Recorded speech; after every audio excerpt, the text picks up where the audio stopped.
Chapter 831. Lin Jiej nearly fell to the ground. Yao Yao, you mustn't joke around like that. Sure, Yao was taken aback by Lin Jiej's words.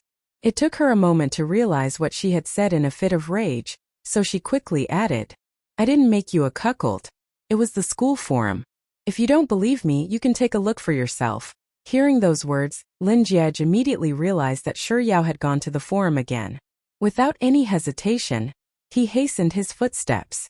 When Lin Jiej finally caught up to her, Sure Yao raised her phone to his face and pointed to the screen. With an aggrieved look on her face, she spoke as if she was complaining. Look, they said that I slept with the second place god in the server in order to raise my score in the game. The second place god in the server. Isn't that him? So, after all that, it turns out that I'm the one who made myself a cuckold? Lin Jiej immediately calmed down. However, the rumors on the forum weren't true. Sure Yao did sleep with him, but she didn't sleep with him.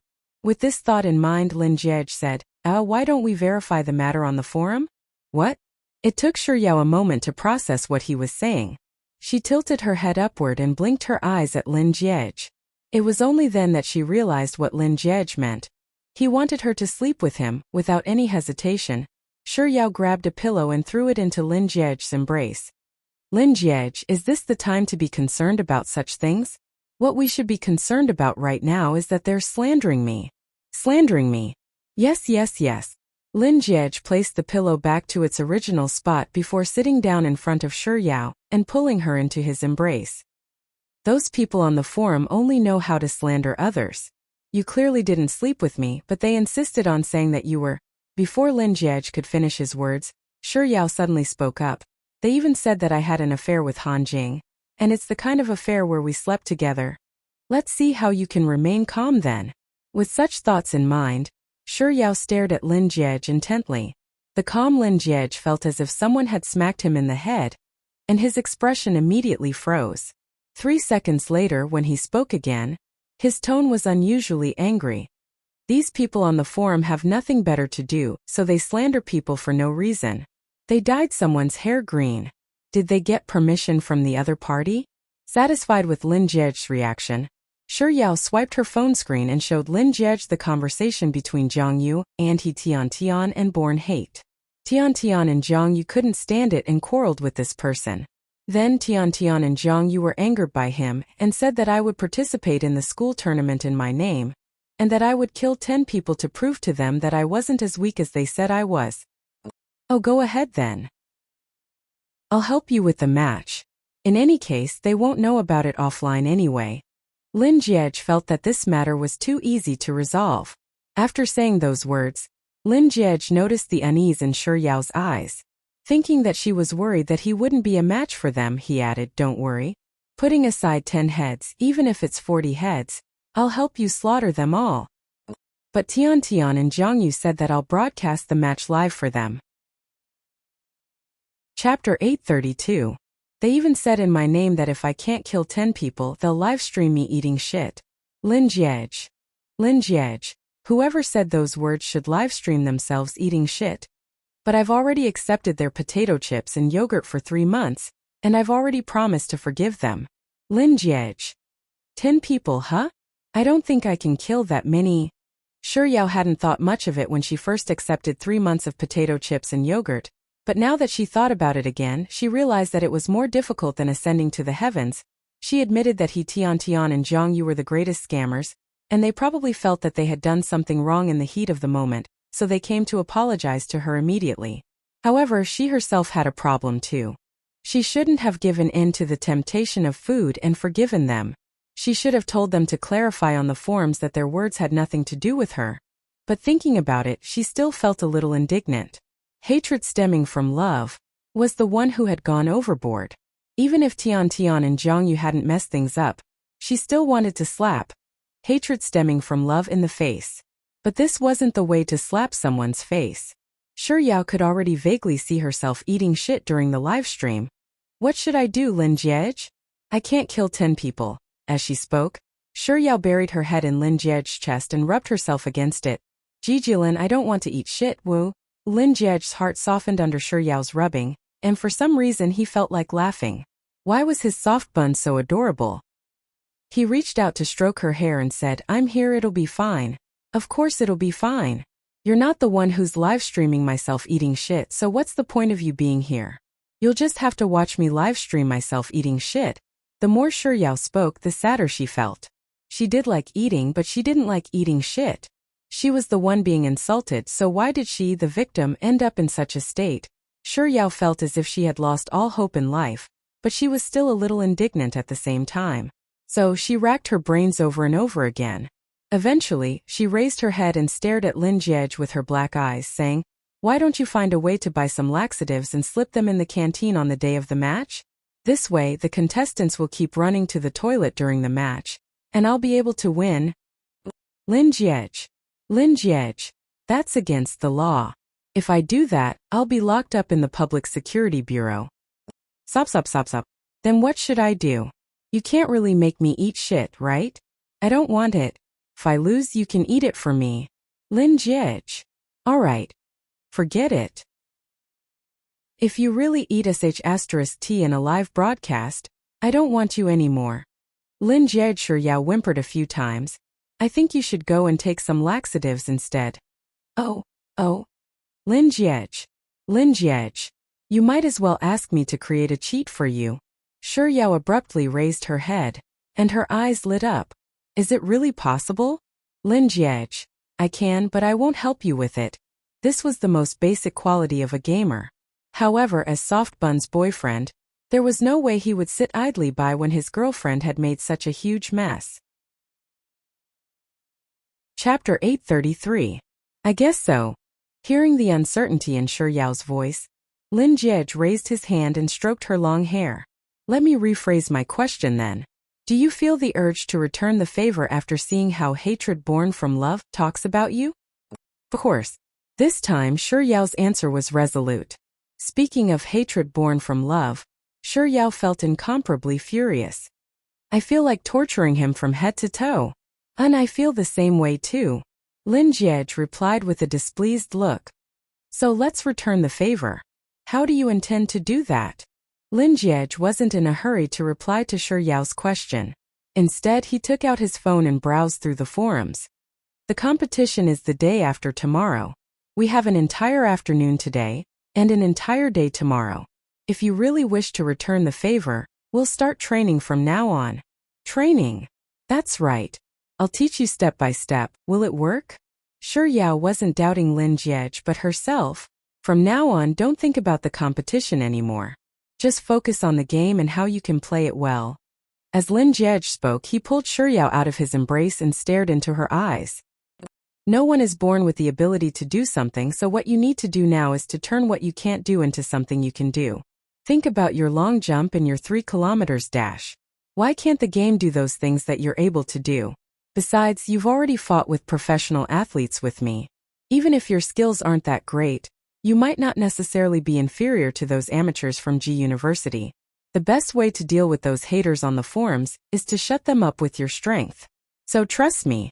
Just do as I say, and you'll definitely be able to do it.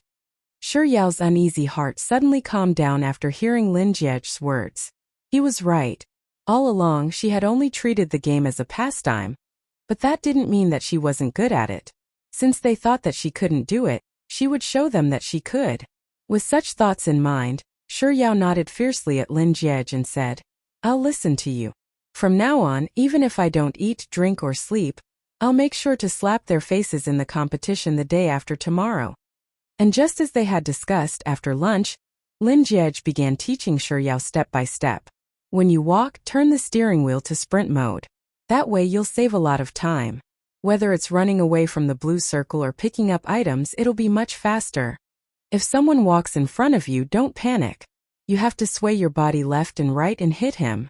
This way his bullets might not hit you, but you can hit him. This is called positioning. Remember, every time you shoot, you must reload.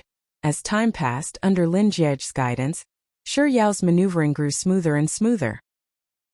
By the afternoon of the second day, she was already capable of killing an opponent in a melee battle. Following that, Lin Jiej began teaching Yao the sniper rifle that she had always envied and yearned for. Long-range sniping requires you to control your fire. No, you won't be able to hit anyone like this. Let me show you. Try it. This is still not right. Lin Jiej taught Shi Yao for a long while, but her shots were always in a state of empty air. In the end, with no other choice, he pulled Shi Yao up and had her sit on his lap. Then, he pulled her into his embrace and held her left hand in one hand and right hand in the other. Aiming at a tree in the distance, he calmly fired and said, "This is how you should control your fire. Don't panic, you have to be steady. Do you feel it?" Initially, Shi Yao's attention was completely focused on the game, and Lin Jiej's attention was completely focused on teaching her how to play the game. But eventually, Shi Yao gradually found the feeling of controlling her fire and got into the zone. After sniping a few people with her 98K, she would excitedly move her body from time to time, causing Lin Jiej's body to tense up more and more, and his breathing to become uneven. "Look, I've managed to snipe another person. I'm really going to become the best female sniper in the world." Immersed in the game, Shi Yao didn't notice the peculiar behavior of the man behind her. She gleefully turned her head around and boasted to Lin Jiej. However, just as she was about to face Lin Jiej, her lips were suddenly sealed by his. Chapter 834. But as soon as she turned her face toward Lin Jiej, her lips were already pressed against his. She subconsciously tightened her grip on her phone, and following which, she heard the sound of footsteps and gunshots from the other end of the phone. After which, she heard the background music announcing that the character had been killed and had returned to the main lobby. After that, she closed her eyes and immersed herself in the kiss. She couldn't hear anything at all, and the only thing left in her mind was his scorching lips. The two of them kissed for a long time, and his breathing grew heavier and heavier. His hand couldn't help but slide to the hem of her clothes. Just as he was about to slip his hand under her clothes, he suddenly thought of something and stopped his actions. Pressing his lips against hers, he asked with a seductive tone, "Is your period gone?" Shi Yao was still in a daze from Lin Jiej's kiss. It was a long time after he finished speaking that she finally came back to her senses. She first shook her head in confusion before realizing what he was trying to say. Then she shook her head forcefully and replied, "Not yet." He didn't say anything else. Instead, he kissed her lips once more. His hand, which had fallen on the hem of her clothes, returned to her waist and wrapped around it tightly. This time he didn't kiss her for too long. He rested his head on her shoulder and quietly hugged her for a while before asking, "What do you want to eat for dinner?" Eat. Having spent the entire afternoon gaming, Shi Yao was famished. She wanted to eat anything, but she couldn't think of anything to eat at the moment. Eventually, she turned to Lin Jiej and asked, "What do you want to eat?" Her lips, which had been kissed by him earlier, were redder than usual. Hearing her voice, Lin Jiej shot a glance at her face, and as soon as his lips touched hers, he felt a surge of blood coursing through his veins. Even the words that came out of his mouth didn't go through his brain. "I want to eat meat. I want to eat meat too. Beef, lamb, chicken, duck, goose, all of them." Lin Jiej's gaze lingered on her lips for a moment before he forcefully averted his gaze. It took a lot of effort for him to maintain his composure and force himself to say okay. If not for his strong self-control, he would have replied with, "The meat I want to eat is called Shi Yao." The campus tournament organized by G University's gaming club was scheduled for 2 o'clock in the afternoon. He Tian and Jiang Yu had declared on the school forum that Shi Yao was going to conduct a live broadcast to prove her strength to everyone, causing a huge uproar. Taking advantage of the popularity of Shi Yao's matter, the person in charge of the gaming club decided to switch the offline competition to an online one. As for the competition venue, they rented the school's large conference hall. Because there were only 87 contestants, the remaining empty seats were used by the club to sell tickets. But the next day, when she arrived at the conference hall, she realized that there were quite a lot of people in G University who had nothing better to do. Other than the seats reserved for the contestants, the other empty seats were all filled up. In fact, it was even more packed than the school's New Year's Eve party. Shi Yao had lessons in the morning, and Lin Jiej had a client meeting at noon. Thus, the ones accompanying Shi Yao to the match were Lung Nuan, He Tian and Jiang Yu. Chapter 835. Shi Yao was the only female participating in the tournament, and all of the participants were male. However, in the list of male participants, Shi Yao saw a name that she couldn't be more familiar with: Han Jing. Jiang Yu also saw the name Han Jing at the same time as Shi Yao. Senior Han? He's actually participating in the tournament as well. He Tian, that's weird. When did he start playing this game? Why didn't I know anything about it? Shi Yao didn't say anything, but she stared at the name Han Jing in deep thought. Yao, what are you thinking about? The attentive Lung Nuan noticed that Shi Yao was staring at the name list in He Tian's hands, so she couldn't help but ask. Shi Yao recovered from her daze. It's nothing. A moment later, Shi Yao saw a familiar figure walking out of the conference hall. Roughly guessing where that person was headed to, she said, "The tournament is about to start. Nuan, accompany me to the washroom." Lung Nuan replied with an "un." She passed her water bottle to He Tian and Jiang Yu before heading to the conference hall with Shi Yao. On the way to the washroom, Shi Yao suddenly asked Nuan, "Do you think that the matter in the forum is really that simple? Why do you ask? Did you notice anything?" Shi Yao shook her head silently. She continued walking with Lung Nuan for a while longer before she said, "Let's hope that I'm just overthinking things." Lung Nuan thought that Shi Yao was feeling uneasy due to the pressure from the tournament, so she patted Shi Yao's back lightly and said, "Don't think too much about it. It's just a tournament. Even though we have to fight for our pride, we all know that no matter who wins or loses, the bet won't come true." This wasn't what Shi Yao was worried about, but she would rather believe that she was overthinking things. So she didn't bother explaining it to Lung Nuan. Instead, she nodded with a smile and replied with an "un." Just as the two of them were about to reach the washroom, Shi Yao saw that person walking out from the washroom. She walked up to Lung Nuan and said without any warning, "Nuan, I have an appointment with someone to get a tattoo the day after tomorrow." "Tattoo? Why would you suddenly get a tattoo?" Lung Nuan frowned. "Shi Yao, I have a birthmark on my lower back. I really hate it. I want to embroider a rose on it." As Shi Yao said those words, she and Lung Nuan entered the washroom. When he came out of the restroom, there were only 5 minutes left before the match started. While Shi Yao was adjusting her earphones, she received a WeChat message from Lin Jiej. "Remember what I've taught you in the past 2 days. Don't be nervous during the competition. Just treat it like a normal game. Just relax. Finally, good luck." As Shi Yao stared at the words "good luck," Lin Jiej's clean and gentle voice drifted into her ears. Her heart suddenly softened, and the anxiety that she had been feeling due to the impending match suddenly calmed down. The match soon began. The 87 contestants who participated in the competition entered the room established by the club one after another. When everyone arrived, the competition officially began and everyone entered the birthplace island. A minute later, everyone boarded the plane and entered the island map. Shi Yao took a look at the flight route and saw that it was heading towards the school that she had been dropping off frequently for the past 2 days. Chapter 836. While she was jumping, Shi Yao kept Lin Jiej's words in mind. She scanned her surroundings carefully, and after getting a rough idea of where the other players were, she searched for a deserted area to land, look for houses and pick up her equipment. Shi Yao's luck was rather good. After going through 3 houses, she managed to obtain a gun, bullets, a level 2 backpack, a level 2 armor, a level 1 helmet, and a small amount of medicine. In the 2 days of training, Lin Jiej had been repeating this phrase over and over again. Rather than looting a city, it's better to kill a person. Thus, after Shi Yao obtained the equipment, she memorized the landing spots of the people around her, and found a house in the middle where they would enter to pick up the equipment. Then, she laid an ambush inside and waited patiently for them to come knocking on her door. 10 seconds, 15 seconds, 20 seconds, 25 seconds later, Shi Yao heard footsteps. Even though she had experienced such situations countless times over the past 2 days, she still couldn't help but feel a little nervous at this moment.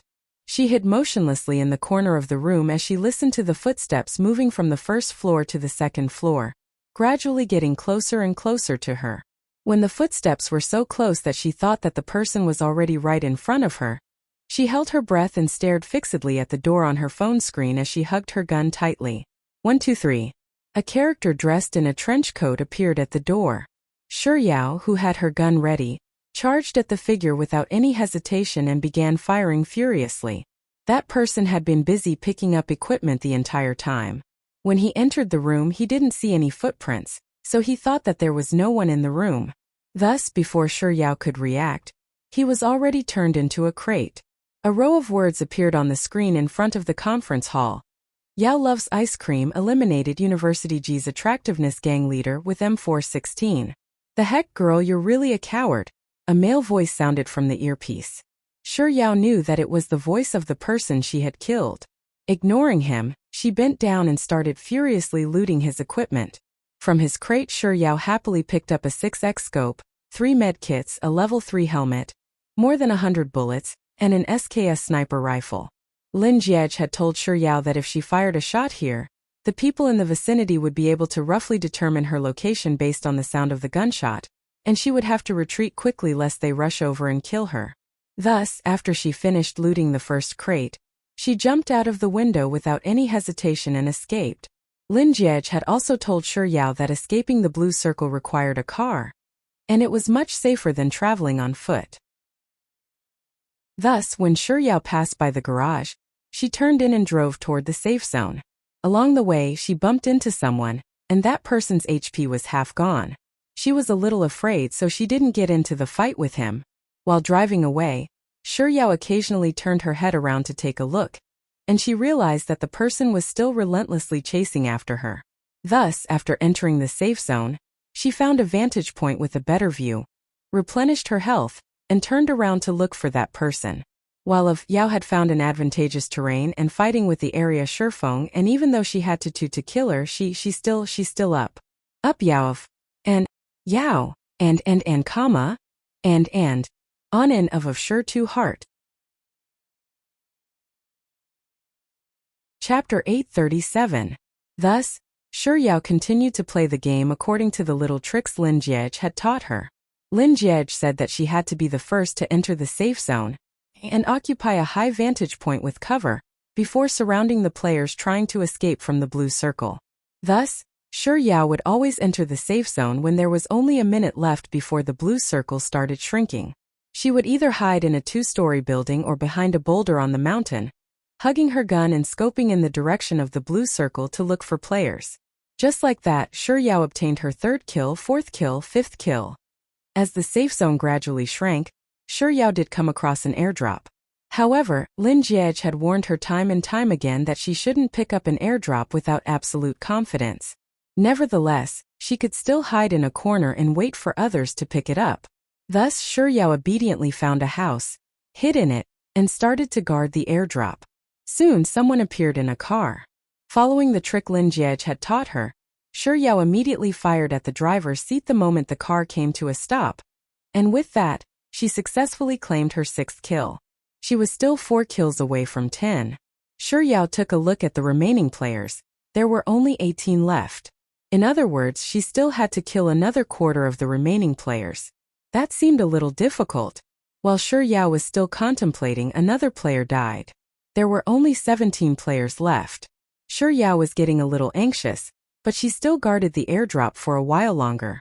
After confirming that there was no one else around, she finally jumped down from the building and picked up the airdrop as well as the box of the player she had just killed. Then, she drove the player's car and continued into the safe zone. In the midst of escaping from the blue circle, Shi Yao saw someone running toward the safe zone on foot. She turned the car around and rammed it into that person. Through sheer luck, Shi Yao managed to claim her 7th kill. Having looted an airdrop, Shi Yao was already a god. Thus, she didn't linger on looting the box anymore.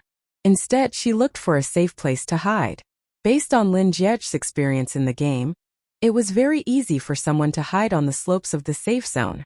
They were either hiding behind boulders or trees. Thus, Shi Yao opened her scope and looked up the hill. She really did find someone. However, it wasn't just one person but 2, and they were fighting. She wasn't in a hurry to open fire. Instead, she waited for one of them to kill the other. And when the surviving player ran over to loot the box, Shi Yao picked up her sniper rifle and imitated the technique Lin Jiej had taught her. With a single shot, she killed the defenseless player and claimed her 8th kill. There were still 12 players left, and she still needed 2 more. Shi Yao watched as the safe zone continued to shrink. It would only take another 2 more rounds before they reached the final circle. As for the remaining survivors, They were likely to be quite skilled as well. Thus, Yao decided to give it a try. She waited for gunshots to echo from a certain location on her map before stealthily sneaking toward the source of the gunshots. She had to admit that her luck was a little. To think she would be Yao and that person.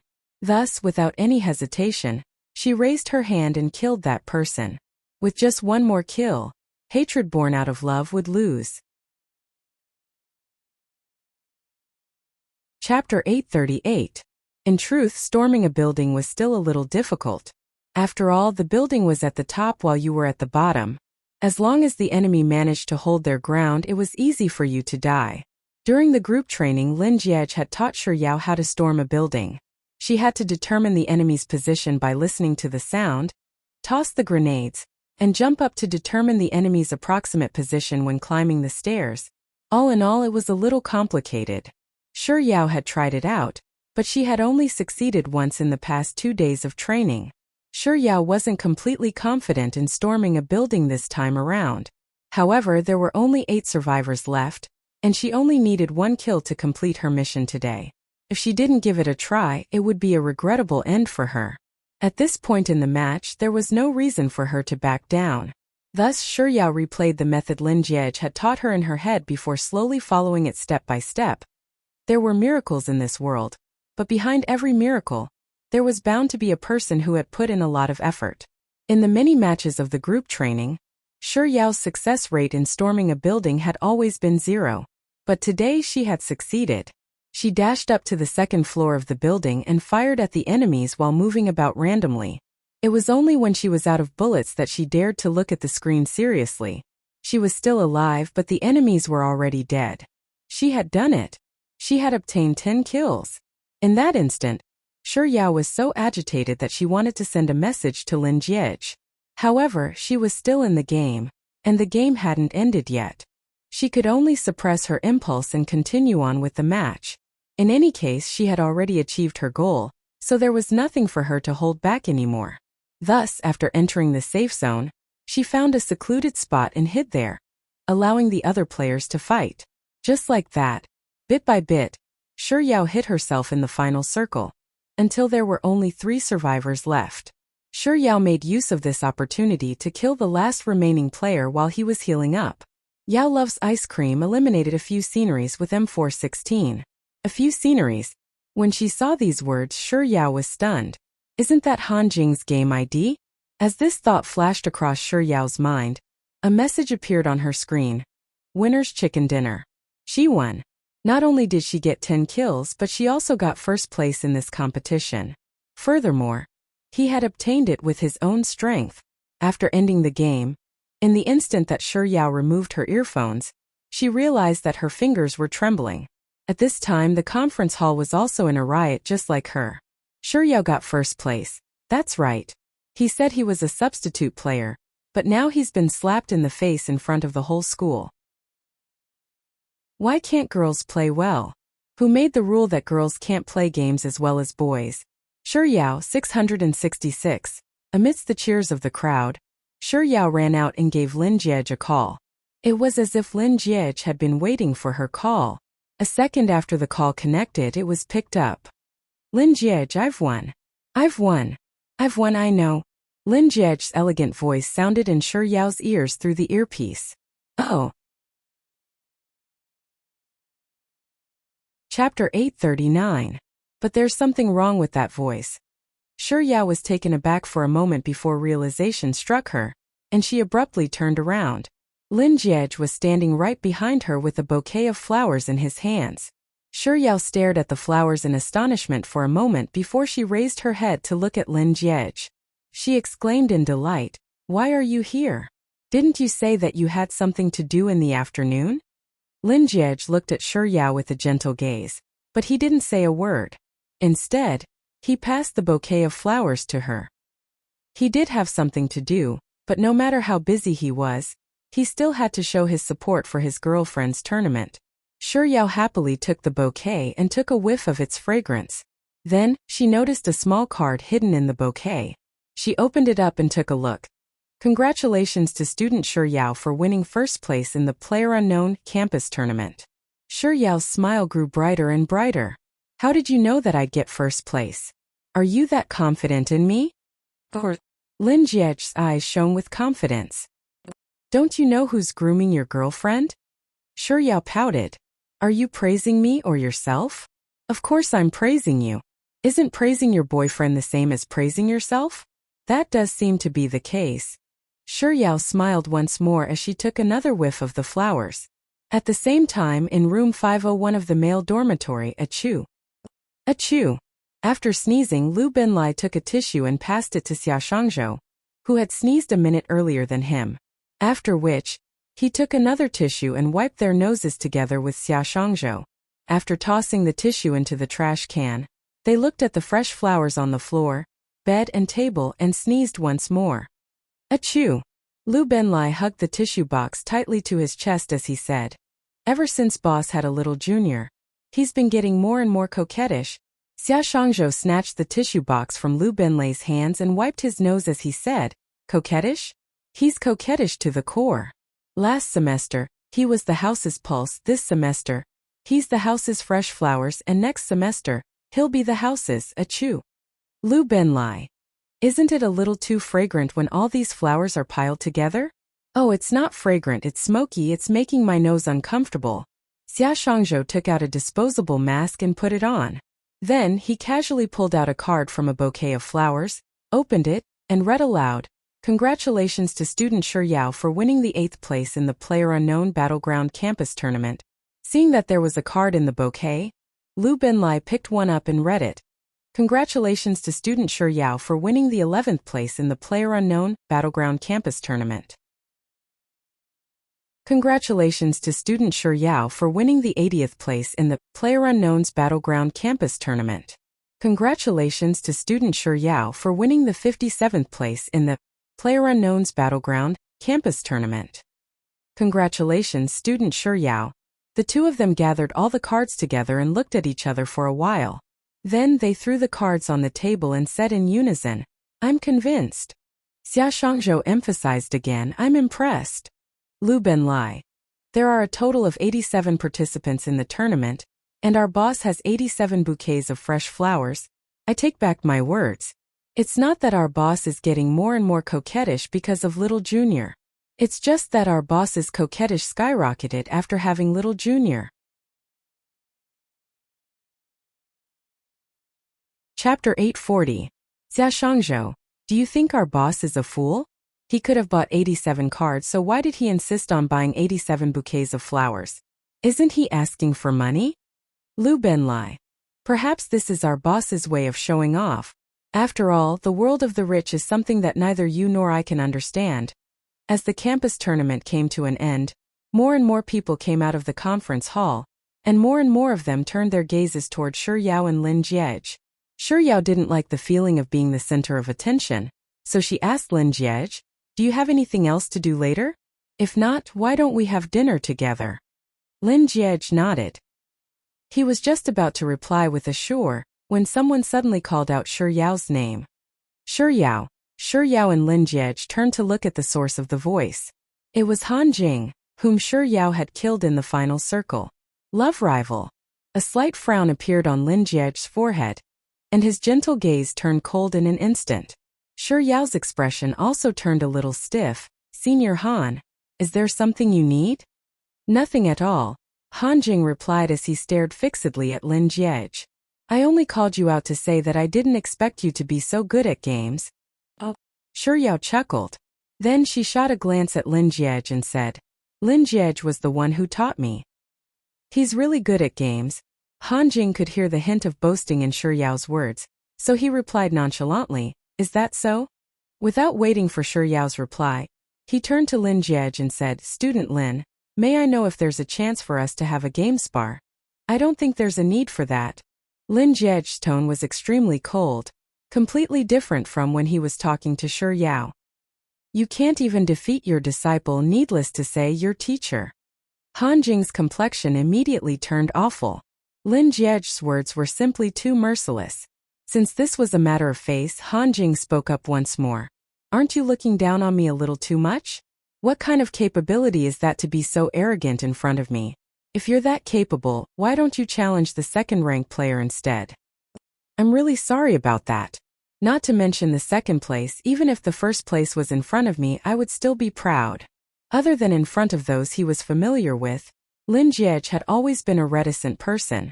However, Han Jing had found him an eyesore for a very long time now, so he was a little too talkative at this moment. But after saying those words, he didn't waste his breath on Han Jing anymore. Instead, he turned to Shi Yao and said, "Let's go." Shi Yao nodded and allowed Lin Jiej to lead her away. However, after following him for a distance, Shi Yao suddenly spoke up in displeasure. "You're really overestimating yourself with your words earlier. No matter how formidable you are, there's no way you can be more formidable than my idol. How do you know that I can't be stronger than him? I just know that in my heart my idol is the best. I don't care, apologize to my idol. It's okay, he won't mind." "How do you know that my idol won't mind?" "Apologize. Lin Jiej, apologize." "I just knew that he wouldn't."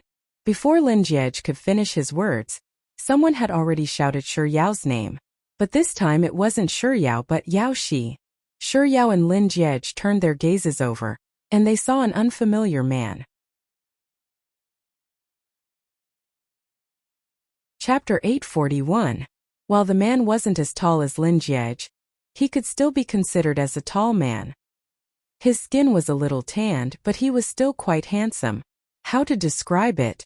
It was the kind of facial features that, when taken apart and looked at individually, felt rather flat, but when put together they were particularly pleasing to the eye. If the highest score for a person's attractiveness was 100, Shi Yao felt that this man's attractiveness was at least 85 plus. But even though she was interested in his looks, she couldn't help but feel perplexed. Because she didn't know this man at all. Shi Yao hesitated for a moment before asking, "Excuse me, are you talking to me?" "Yes, you must be Yao loves ice cream, right? The WeChat ID is..." The boy read out a few numbers. Not only did he know his in-game name, but he also knew his WeChat. Shi Yao subconsciously turned to look at Lin Jiej. Perhaps Lin Jiej was also a little surprised that the other party knew Shi Yao's private WeChat account. But before Shi Yao could say anything, he had already asked, "Who are you? Don't be so nervous. I'm not a bad guy." The boy could tell that the two were on guard. He grinned. "I'm Desolate Year. Barren Years. This name sounds a little familiar." Shi Yao tilted her head to the side as she tried to recall. Barren Years. 361,000 wild men. Enemies are bound to meet on a narrow road. An ominous premonition crept into Lin Jiej's heart. Seeing that the two of them weren't speaking at all, the young man thought that Shi Yao had really forgotten about him, so he spoke up once more. "Yao, do you really not remember me? I'm Bean Sprout TV's Years of Desolation. During the summer holidays we played games together for a long time and we even arranged to meet." Shi Yao nodded in realization. "Oh, I remember now. It's that Huang." Shi Yao nearly blurted out Yellow Year, but she hurriedly changed her pronunciation. "Desolate Year, yes, it's me. I came to G University to play today, and coincidentally saw that there was a campus competition, so I came to take a look. I didn't expect to bump into an old acquaintance. Let me introduce myself, I'm Lin Wei. If you're not used to it, you can call me Desolate Year like before. Old friend, do you know each other in real life?" Claiming to be an old acquaintance? Today was really strange. After sending off one love rival, another love rival came. And they were both old love rivals. Lin Jiej stood by the side with a displeased look on his face. "Nice to meet you, I'm Shi Yao. You can also call me Yao Shi like before. As the saying goes, it's better to show some courtesy when meeting." Even though they had a conflict on the internet, Shi Yao still felt that she should still be polite to the other party when they met in real life. "Nice to meet you, Yao Shi. It's a pleasure to meet you," Desolate Time said as he extended his hand politely. Out of courtesy, Shi Yao stretched out her hand as well. However, before her hand could touch Desolate Year's, Lin Jiej had already grabbed Desolate Year's hand and said, "Nice to meet you. I'm Lin Jiej, Shi Yao's boyfriend." "Oh, nice to meet you, Shi Yao's boyfriend," Desolate Year said as he couldn't help but take a few more glances at Lin Jiej. Was it his imagination? Why did he find Yao Shi's boyfriend a little familiar? Chapter 842. "Oh, I remember you. You're the second god in the entire server. Nice to meet you. Due to Shi Yao's interruption, Desolate Year stopped dwelling on the familiarity that Lin Jiej gave him. Instead, he raised his wrist to look at the time and asked, "Where are you going? Are you going for dinner? If you don't mind, I wonder if we can have a meal together. I'm really sorry about what happened the other time. I've been wanting to apologize to you for a while now, Yaoshi. It can be said that fate has brought us together, so I really hope that you can give me a chance to properly apologize to you. Otherwise, I'll always be brooding over that matter." Desolate Year's words were very sincere. The earnest Shi Yao felt that it would be a little too heartless if she were to reject him. However, she didn't make a decision on her own. Instead, she took Lin Jiej's thoughts into consideration and turned to look at him. Seeing that Shi Yao was looking at Lin Jiej, Desolate Year also turned to look at Lin Jiej and said, "God, I've always admired you, and I'm truly moved to meet you today. No matter what, I'm begging you to agree to treat me to a meal." As if fearing that Lin Jiej would reject him, Desolate Year took out his wallet and took out his identity card. "I'm really a law-abiding citizen. I'm not a bad person. Let me show you my identity card." Shi Yao couldn't help but burst into laughter at Desolate Year's actions. Lin Jiej also found this wild man to be quite interesting, so he pondered for a moment before agreeing to it. "All right then, we can have a meal together, but I won't need you to treat us." No, I'll treat you. I'm the one who has wronged Yao, so how can I ask you to treat me? Let's make a deal, I'll pay." "No, you're misunderstanding."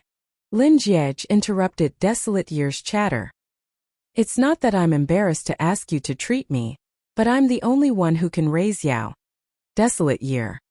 Was he being forced to eat dog food unknowingly? Was he imagining things? Why did he feel like he had done something wrong? He shouldn't have had a meal with them. Would he regret it after this meal? As it turned out, Desolate Year's intuition was spot on. Even though he wasn't regretting it, he still felt a little heartache during the meal. After all, he had been treated like a dog throughout the entire meal. They went to eat roast duck. Throughout the entire meal, Shi Yao only had eyes for food, whereas Lin Jiej only had eyes for Shi Yao. When the food on Shi Yao's plate ran out, Lin Jiej immediately filled it up. When the drink in Shi Yao's cup ran out, Lin Jiej immediately filled it up. When the soup in Shi Yao's bowl reached the bottom, Lin Jiej immediately filled it up. Huang Yan looked at the two people in front of him and suddenly felt a little lonely. Then he couldn't help but take out his wallet, open it and stare at a photo inside. He looked at it carefully, and as he looked, he rubbed the photo with his fingers. In the end, he even looked very sad inside. Noticing this sight, Shi Yao couldn't help but ask curiously, "Desolate Year, what are you looking at? You look a little sad. Look at the girl I still can't forget." Huang Yan stared at the photo and sighed again. As a woman, she couldn't help but succumb to the temptation of romantic gossip. Thus, she craned her neck to take a look at the person in the photo and asked, "Who is it? May I have a look?"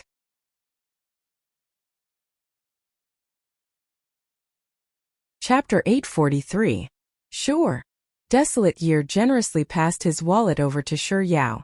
"Actually, you know this girl, Yaoshi. We used to play together a lot." Following Desolate Year's words, Shi Yao saw a photo in Desolate Year's wallet. The photo was printed out, so the quality wasn't too high. Even so, Shi Yao could tell that the girl that Desolate Year had been thinking about was a rare beauty. Humans tended to pay more attention to beautiful things, so Shi Yao couldn't help but take a few more glances. On the other hand, Lin Jiej didn't seem to care about Desolate Year's personal life at all. He was wholeheartedly helping Shi Yao roll a duck cake. Just as he was about to feed the duck cake to Shi Yao's mouth, he noticed that Shi Yao was still staring at the wallet, so he couldn't help but ask, "Is it really that beautiful?" Even rice. As Lin Jiej spoke, he subconsciously glanced at the wallet in Shi Yao's hand. But when he saw the photo, his expression suddenly warped, and his hand trembled, causing the duck cake to fall into the bowl in front of Shi Yao. "The heck? Are you for real? The girl that 361,000 wild men can't forget. It's actually a cross-dressing photo of me? Desolate Year must be really vicious. He actually saved a photo of me, printed it out, and even kept it in his wallet. This photo is the nightmare and stain of my life." Lin Jiej could feel that his mental state was slowly beginning to waver. So it's this B asterisk T. Before the word B asterisk T could come out of her mouth, Shi Yao hurriedly swallowed it back down. This was the most detestable person she had ever met in the game. She had even given her a nickname, B asterisk Th White Lotus. She nearly blurted it out just like that. But it was fortunate that she managed to react in time. Otherwise, Desolate Year would surely be displeased. Shi Yao gulped down a mouthful of saliva as she forcefully turned the word B asterisk into the word B asterisk T. Beautiful big sister. He could accept the fact that she was beautiful, but as for big sister, he rejected her. Lin Jiej tried his best to calm himself down. Lin Jiej, take a look. Isn't this lady very beautiful? Shi Yao said as she passed the photo over to Lin Jiej. Lin Jiej really couldn't bear to look at his effeminate self in the photo, so he only took a quick glance before replying with a casual Noticing Lin Jiej's perfunctory attitude, Shi Yao pouted in dissatisfaction. Lin Jiej quickly replied, in my eyes you're the prettiest. Just like the weather in June. Shi Yao's complexion instantly brightened up. Looking at the smiling Shi Yao before him, Desolate Age felt as if he had been forcefully stuffed with a bowl of dog food once more. He secretly patted his lonely and wounded little heart before saying sentimentally, indeed, little cutie is the most beautiful woman I've ever seen. Back then, I was an unrestrained wild horse, galloping through a field of flowers without a single leaf touching me. But when I met little cutie, she was like a little enchantress who could cast magic, stealing my heart with ease. Little demoness. Was it appropriate to place her on his body? Also steal his heart. He was a man, what did he need his heart for?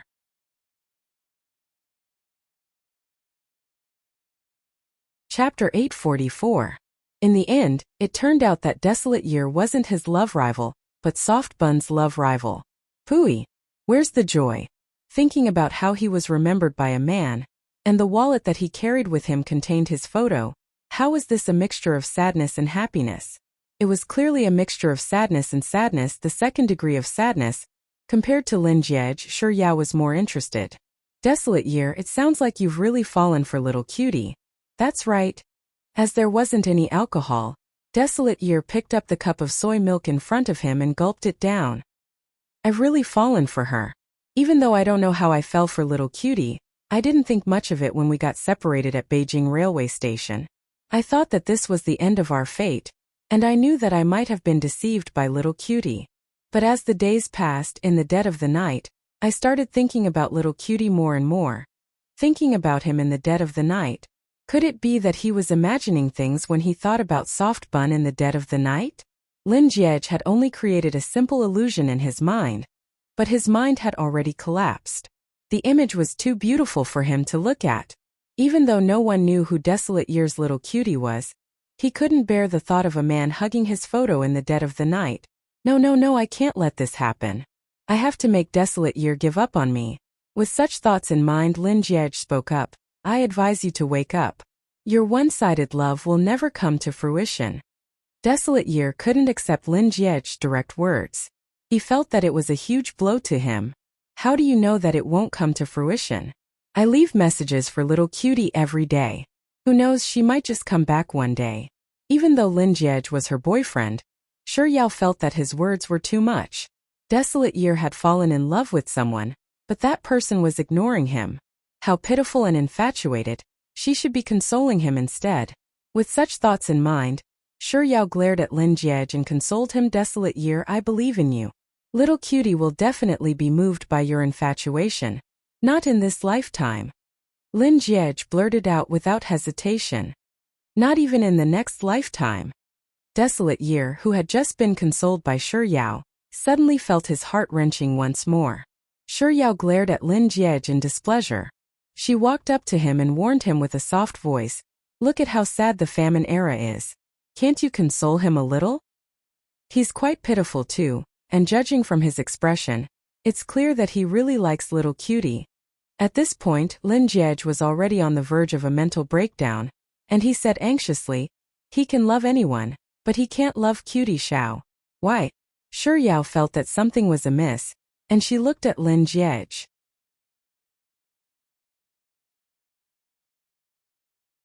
Chapter 845. Hearing Lin Jiej's words, Shi Yao nodded in agreement. What should we do then? What else can we do? We have to help him. I didn't expect you to be so passionate, Lin Jiej. Darling, this isn't the time to talk about this. Huang Nian, who had been ignored, couldn't help but clear his throat as he watched the two of them whispering to each other. However, Shi Yao and Lin Jiej were too engrossed in their conversation to even look at him. Shi Yao, oh that's right. Tell me, how should we help him then? There's a saying that goes, the best way to walk out of a broken heart is to fall in a new one. So, we have to find a way to make him fall in love with someone else. Lin Jiej thought that this was a brilliant idea. It didn't matter who the 361,000 man fell in love with. Even if it was a single auntie in the cafeteria or an old man in front of a school, it didn't matter as long as it wasn't him. That sounds reasonable. Shi Yao turned around and looked at Desolate Year. Thinking that Shi Yao and Lin Jiej had finally thought of him, Desolate Year was just about to speak up when Shi Yao retracted her gaze and leaned over to Lin Jiej's ear to continue whispering. You don't say. Desolate Year is really quite handsome. Tian has been complaining about finding a boyfriend in the dormitory every day. And she even said that you're her Adonis, so if I were to take you in, I'd have to give her another Adonis. I think that Desolate Year's looks meet Tian's requirements, so we should find a time to invite Desolate Year out for a meal and bring Tian along. Besides, he's a big streamer, so he should earn quite a bit. Yep, I think this arrangement is perfect. What Lin Jiej wanted was for Desolate Year to give up on him, so as long as it wasn't her, he had no objections. Seeing that Lin Jiej had agreed to it, Shi Yao turned to Desolate Year and asked, Desolate Year, are you free in a few days? We have a gathering. Do you want to join us? Just the two of you? Desolate Year asked. No, I have many friends. Oh, I can go then. If it was just the two of them, he wouldn't have come even if he was beaten to death. Let's add each other on WeChat then. We'll get in touch later. After Shi Yao and Desolate Year added each other as friends again, the three of them continued eating. After dinner, Lin Jiej paid the bill, and the three of them walked out of the restaurant. Just as they were about to part ways at the entrance, a thought suddenly came to Lin Jiej's mind, and he suddenly called out to Desolate Year, are you still going to live stream tonight? Of course, I'll be broadcasting every day unless I'm held up by something. Lin Jiej nodded lightly, indicating that he understood. A moment later he asked, shall we go together later then? Desolate Time agreed readily, sure. Lin Jiej fell silent. Shi Yao and Desolate Year waved goodbye and said a sweet goodbye before the three of them parted ways. After returning to the academy, just as Shi Yao was about to enter her dormitory, Lin Jiej suddenly pulled her back and said, right, don't forget about the gathering tomorrow night. Shi Yao knew that Lin Jiej was referring to the Lin family's monthly family gathering. So she nodded with a smile and replied with Lin Jiej reached out to stroke Shi Yao's hair and said, it's cold outside. Hurry up and go in. See you in the game later.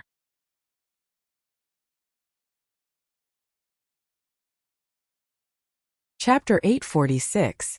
Thinking about it, this was the first time she'd taken the initiative to kiss Lin Jiej. Shi Yao ran all the way back to her dormitory room. Her heart was still beating furiously. Tian, Jiang Yu, and Leng Nuan were nowhere to be seen, so there was no one in the dormitory room. Shi Yao leaned against the door to calm herself down for a moment before grabbing her towel and pajamas and heading to the bathroom. After her shower, Shi Yao saw an unread message on her phone. It was from Lin Jiej, asking her to go online to play. As Shi Yao logged into the game, she picked up the bottles and started smearing them on her face.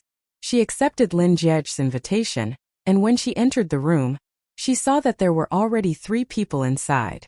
111,111. Desolate Years of Bean Sprout and Us. Just as Shi Yao was about to enter the game, she turned on her voice chat and asked, where's the expert? Are we going to abandon him just like that? Juice, my grandson abandoned us. He went off to become a driver. Shi Yao didn't really understand what was going on. 111,111 replied. He was called away by my sis to work overtime. Oh, so it was Sis Jai who called him away. Right after Shi Yao said those words, the owner of the room, Desolate Years of Bean Sprout Tea, started the game. Desolation was live streaming. After he landed, he started spouting nonsense as usual. I still like you just like an airdrop. I'm willing to chase after you even if it's thousands of miles away. I still like you just like a car with you, it's home wherever it goes. I still like you just like the mutual attraction between Magnum and AWM. Note: Magnum is the bullet of AWM, but before Desolate Years could finish his words, 111,111 had already spoken up. Sure Yao, what's wrong?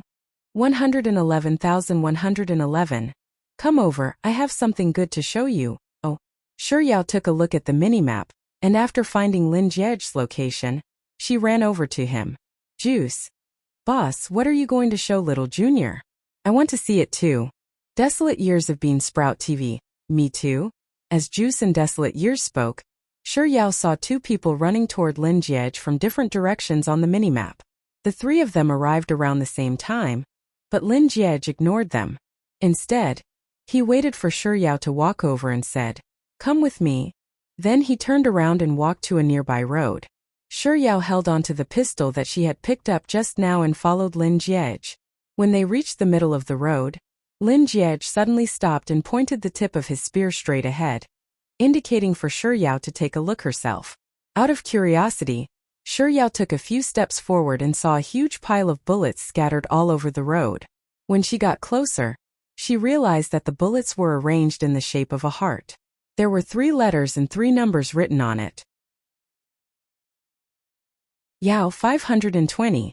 Isn't that the pinyin for Yao I love you? Sure Yao circled around the pile of bullets several times before she finally ran up to Lin Jiej and asked, "Were you the one who set up all of these?" Yao asked. "Wei Lin brother Lin. Joe, yes. Let me show you something you like even more." As Lin Jiej said those words, Sure Yao saw him aiming his gun at the wall in front of them. She subconsciously turned her head to look at the wall, and with a series of gunshots, a bullet hole in the shape of a heart was left on the wall. What? Amidst Sure Yao's shocked exclamation, Juice suddenly spoke up, "I'm sorry. I shouldn't have come."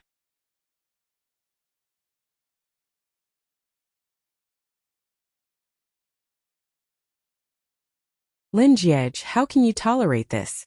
Ignoring Desolate Years' fuss, Lin Jiej turned to look at Sure Yao and replied, "That's right, hubby. Juice. I'm sorry, I was too full of myself. I thought that little Junior would help me, but it turns out that little Junior only knows how to help the evildoer."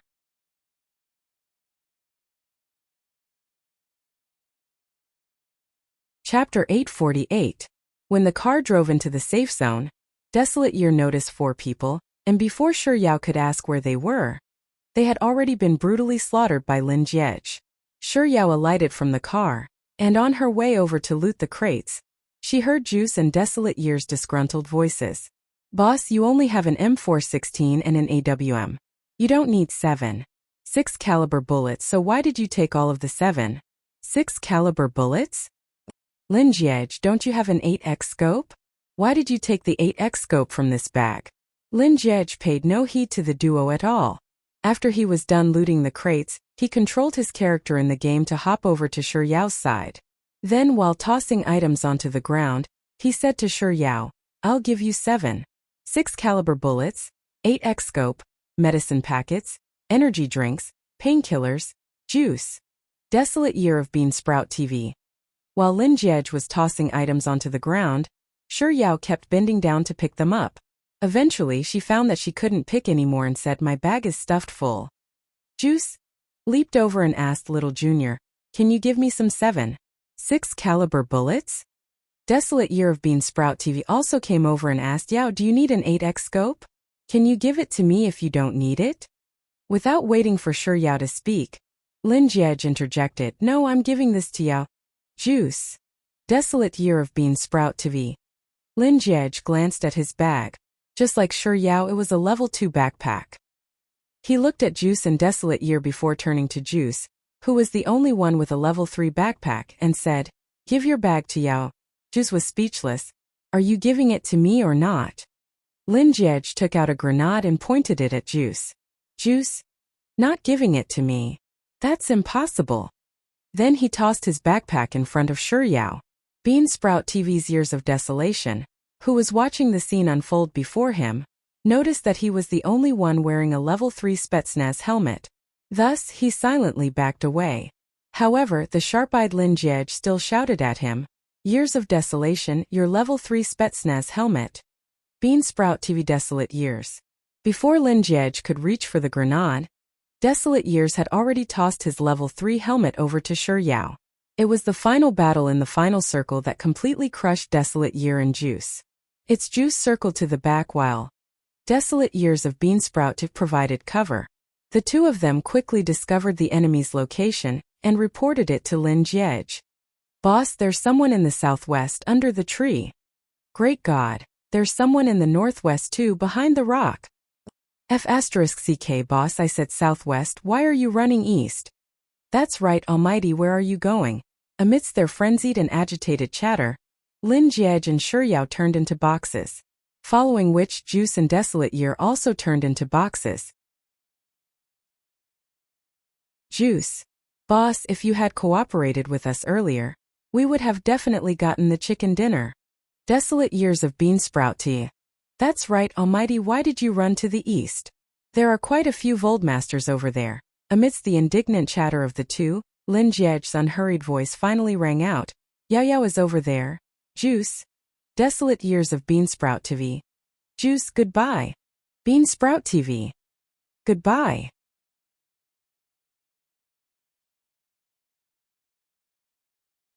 Chapter 849. Shi Yao: "You guys aren't going to play anymore?" Juice: "I'm not playing anymore. I can't play anymore." Desolate Years of Beansprout TV: "I can't play anymore either. Hanging out with you guys is just too painful." Really? Shi Yao thought that it was fine.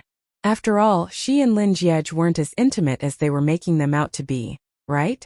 Lin Jiej: "No. I don't think so too." Shi Yao agreed with Lin Jiej's words. She then turned to Juice and Desolate Years and said, "Perhaps it's because you guys have been single for too long that it hurts to see a couple." Juice: "My hands sure are cheap. Why should I play anymore? I should just chase after my goddess." Desolate Years of Beansprout TV: "My hands sure are cheap. Why should I stream anymore? I should just go look at my cutie's photos." Juice: "Who's a cutie?" Yao loves ice cream. Cutie is a girl that Desolate Years likes. She used to be his fan, but she eventually stopped caring about him. Juice: "I'm sure it's a girl, but there's also a chance that it's a guy. Eagle Cutie is running around everywhere in the game these days." Yao loves ice cream. Ha, if it's really a guy, then Desolate Years is really going to be a tragedy. Desolate Years of Beansprout tea: "I won't allow you to talk about my cutie like that. Besides, even if it's a guy, I'll still continue to like him." Pa. Amidst their conversation, the ear-piercing sound of glass shattering suddenly rang out. Yao loves ice cream. What's that sound? Desolate Years of Beansprout TV: "What's wrong?" Juice: "What's going on?" 10 seconds later, Lin Jiej's voice sounded from the earpiece. "It's nothing. I accidentally dropped my glass of water." Lin Jiej paused for a moment before continuing. "Didn't you say goodbye earlier?" Desolate Years of Beansprout TV: "That's right." Juice: "That's right, then have a safe trip." As the owner of the room, Lin Jiej and Shi Yao were mercilessly kicked out of the room one after the other. With only Lin Jiej and Shi Yao left in the room, the atmosphere instantly quieted down. The two of them chatted for a while before Lin Jiej asked, "Do you still want to play?" Shi Yao took a look at the time and noted that it was getting late. "Are you done playing? I'm going to sleep now. When I wake up tomorrow I still have to memorize words." Lin Jiej replied with an "Sleep early then." "'Kay, you should sleep early too." The two of them continued to play in the game. Due to the issue of sleep early and good night, they continued to dawdle for a while before separating. After exiting the game due to the match with hatred born out of love, Shi Yao, who had been severely lacking sleep for the past 2 days, drank a bag of yogurt and climbed into bed to sleep. On the other hand, in a neighborhood roughly 10 kilometers away from G University, Lin Jiej tossed the shattered glass into the dustbin before heading to his study. The computer he turned on was the live broadcast page of Beansprout TV. Lin Jiej didn't pay much attention to the content of the live stream. Instead, he turned off the recording function on his computer and opened up the video he had just recorded. He scanned through it from start to finish before selecting the 20-minute video of him playing with Shi Yao. After which, he created a new alternate account and uploaded it onto the school forum.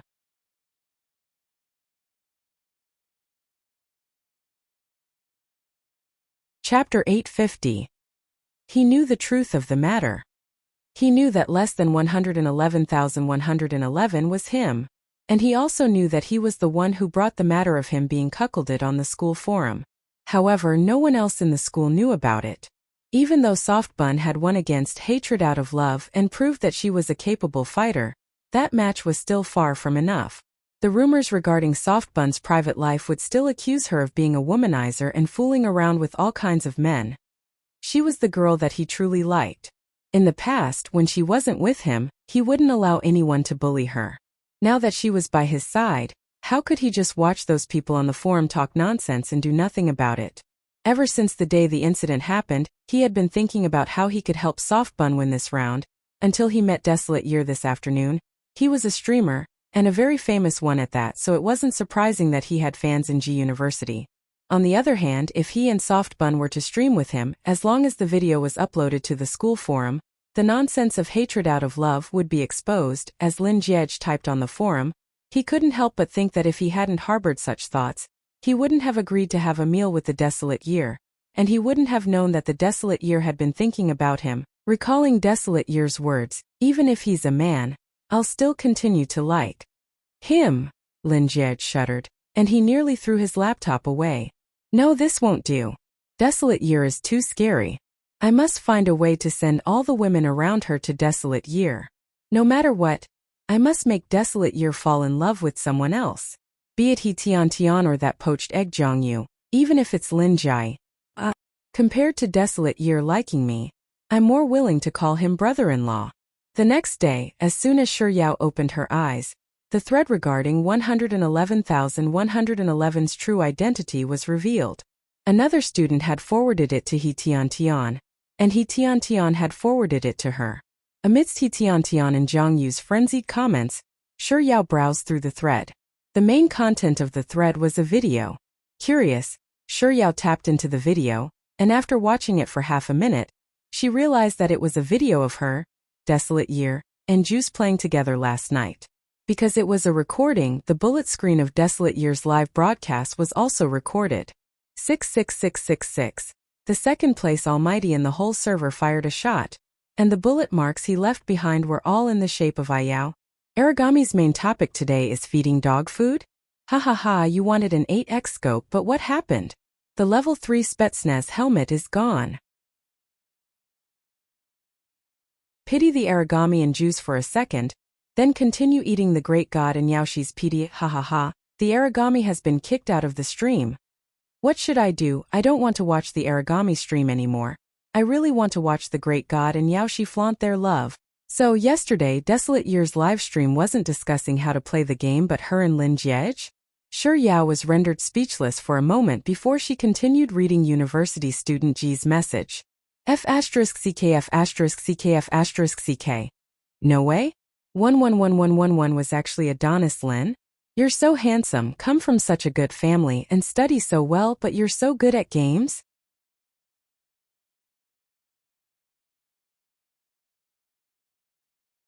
Chapter 851. It's no wonder Shi Yao was able to clinch first place in the inter-campus tournament. It turns out that she has a boyfriend who's so awesome at gaming. I finally understand why I'm never able to get a chicken dinner. Do you have to flaunt your love in a game? Haven't you heard that those who flaunt their love die faster? Seeing those words, Shi Yao was displeased. What do you mean by those who flaunt their love die faster?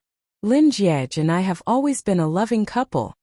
He Tian Tian happened to see the part where Lin Jiej forced Juice to drop his backpack with a grenade. Hearing Shi Yao's words, she harshly retorted, "Shut up. Yao Yao, ever since you got a boyfriend, I feel like you're about to ascend to the heavens." Jiang Yu chimed in. Shi Yao chuckled at He Tian Tian and Jiang Yu's anger before turning back to the forums. What should I do? After watching Adonis Lin and Shi Yao, I really feel like dating. Am I imagining things? Pink bubbles are popping out of my eyes from watching the entire game. My heart is exploding. What the heck is a heart exploding? As the thread hatred born out of love was already a hot topic, the thread, revealing the secrets of 111,111, also became a hot topic. Most of the comments revolved around the interaction between Lin Jiege and Shi Yao in the game. However, as Shi Yao scrolled through the thread, she noticed someone mentioning hatred born out of love. Where did that hatred born out of love that analyzed that Shi Yao slept with 111,111 disappear? Does that mean that Lin Jiege was the one who made Lin Jiege a cuckold? Who's the one who made hatred born out of love? Did Shi Yao really kill 10 people yesterday and even get a chicken dinner? Is she going to live stream herself eating tea again? That's right, where's the live stream? She's true to her word. Even if she doesn't want to eat tea, she should at least come out and apologize, right? As a university student, she can't be so uncouth. Forgive me for being blunt, but you're all fence-sitters. Weren't you just talking about Shi Yao a few days ago? Apologize, apologize, apologize. Hatred born out of love. Open a thread to apologize to Shi Yao. If you don't apologize, I'm going to search you. Computer expert, I'm begging to search this trash. Shi Yao was still planning to find some time today to issue a statement and have hatred born out of love apologize, but from the looks of it now, it seemed like there was no need for her to do anything at all.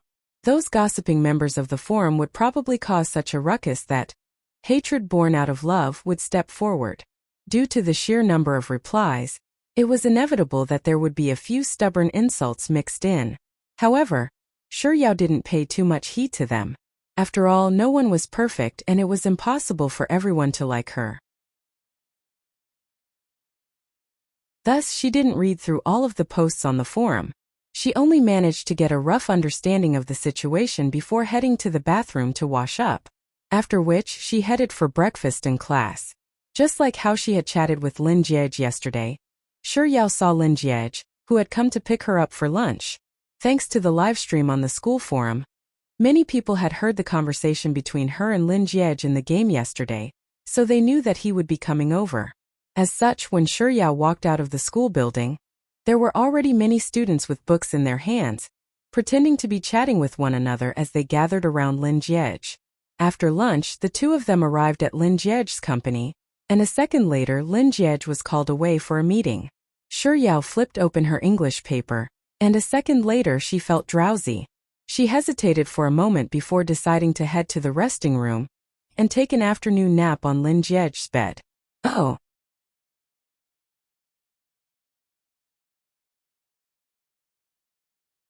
Chapter 852. As she hadn't set an alarm, Shi Yao slept for a very long time. In the end, it was Lung Wan who woke her up. Yao Yao, why did you take so long to pick up the call? Something big has happened, something big. Of the 4 girls in the dormitory, Lung Wan had always been the calmest and most composed person. This was the first time Shi Yao remembered seeing Lung Wan so agitated.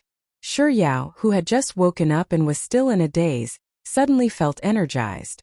Wan, calm down. What happened? Something big. Where are you right now? Hurry back to school. Lung Wan's words were a little disorganized. Yao Yao, I'm not trying to scare you, but if you don't come back soon, someone might really die. Perhaps Lung Wan's words had frightened Shi Yao, but her heart suddenly skipped a beat. An ominous premonition welled up in her heart, such that her voice sounded a little shaky. Wan, is Lin Jiege. Did something happen? That's right. Lung Wan's unhesitant reply sent Shi Yao into a state of panic. For a moment, she was so worried that she couldn't even speak. Yao Yao, in any case, you have to come to the academy as soon as possible. Lung Wan seemed to have realized that she was being overly anxious, and her words were a little out of order, so she paused for a moment before continuing. Yao Yao, you have to come here as soon as possible. If you're too slow, I'm really afraid that Lin Jiege might do something outrageous in a fit of rage and kill Han Jing. Han Jing? Senior Han? Shi Yao was a little confused. What does Senior Han have to do with this matter? Lu Benlai just called me and told me to look for you. He said that Lin Jiege is looking for Han Jing, and he looks really scary as if he's out to kill Han Jing. Yao Yao, can you stop talking nonsense with me? Hurry over. Judging from Lu Benlei's tone, he doesn't sound like he's joking. I'm really afraid that something might have happened. On your way here, check out the school forum to understand what's going on. Lin Jiej is looking for Han Jing? Is Lin Jiej no longer in the company? Shi Yao realized that the situation was really serious. She didn't waste any more words with Lung Nuan and hung up the call before rushing out of the resting room. Shi Yao didn't see Lin Jiej in the office, so she quickly ran over to the secretary's area. After asking the secretary, she learned that Lin Jiej had received a phone call half an hour ago, and after reading it, his expression warped drastically. He angrily tossed the documents on the floor and stormed out. Shi Yao didn't even bother listening to the secretary's words. She simply left a thank you before rushing toward the elevator. Walking out of the office building, Shi Yao flagged down a cab by the roadside and rushed to her school. Along the way, she didn't forget to take out her phone and head to the school forum as per Lung Nuan's instructions. In just a few short hours she hadn't been on the school forum, but the forum was already in chaos. Shi Yao took a quick look and saw that there were two threads that were the most popular. One of them was from a self-proclaimed expert in the computer faculty, and he managed to dig out information regarding hatred born out of love. Name Hanjing, gender male. Student ID 201408007, school status 4th year art department, game account, scenery, academic record. Looking at the information regarding hatred born out of love, Shi Yao couldn't help but tighten her grip on her phone.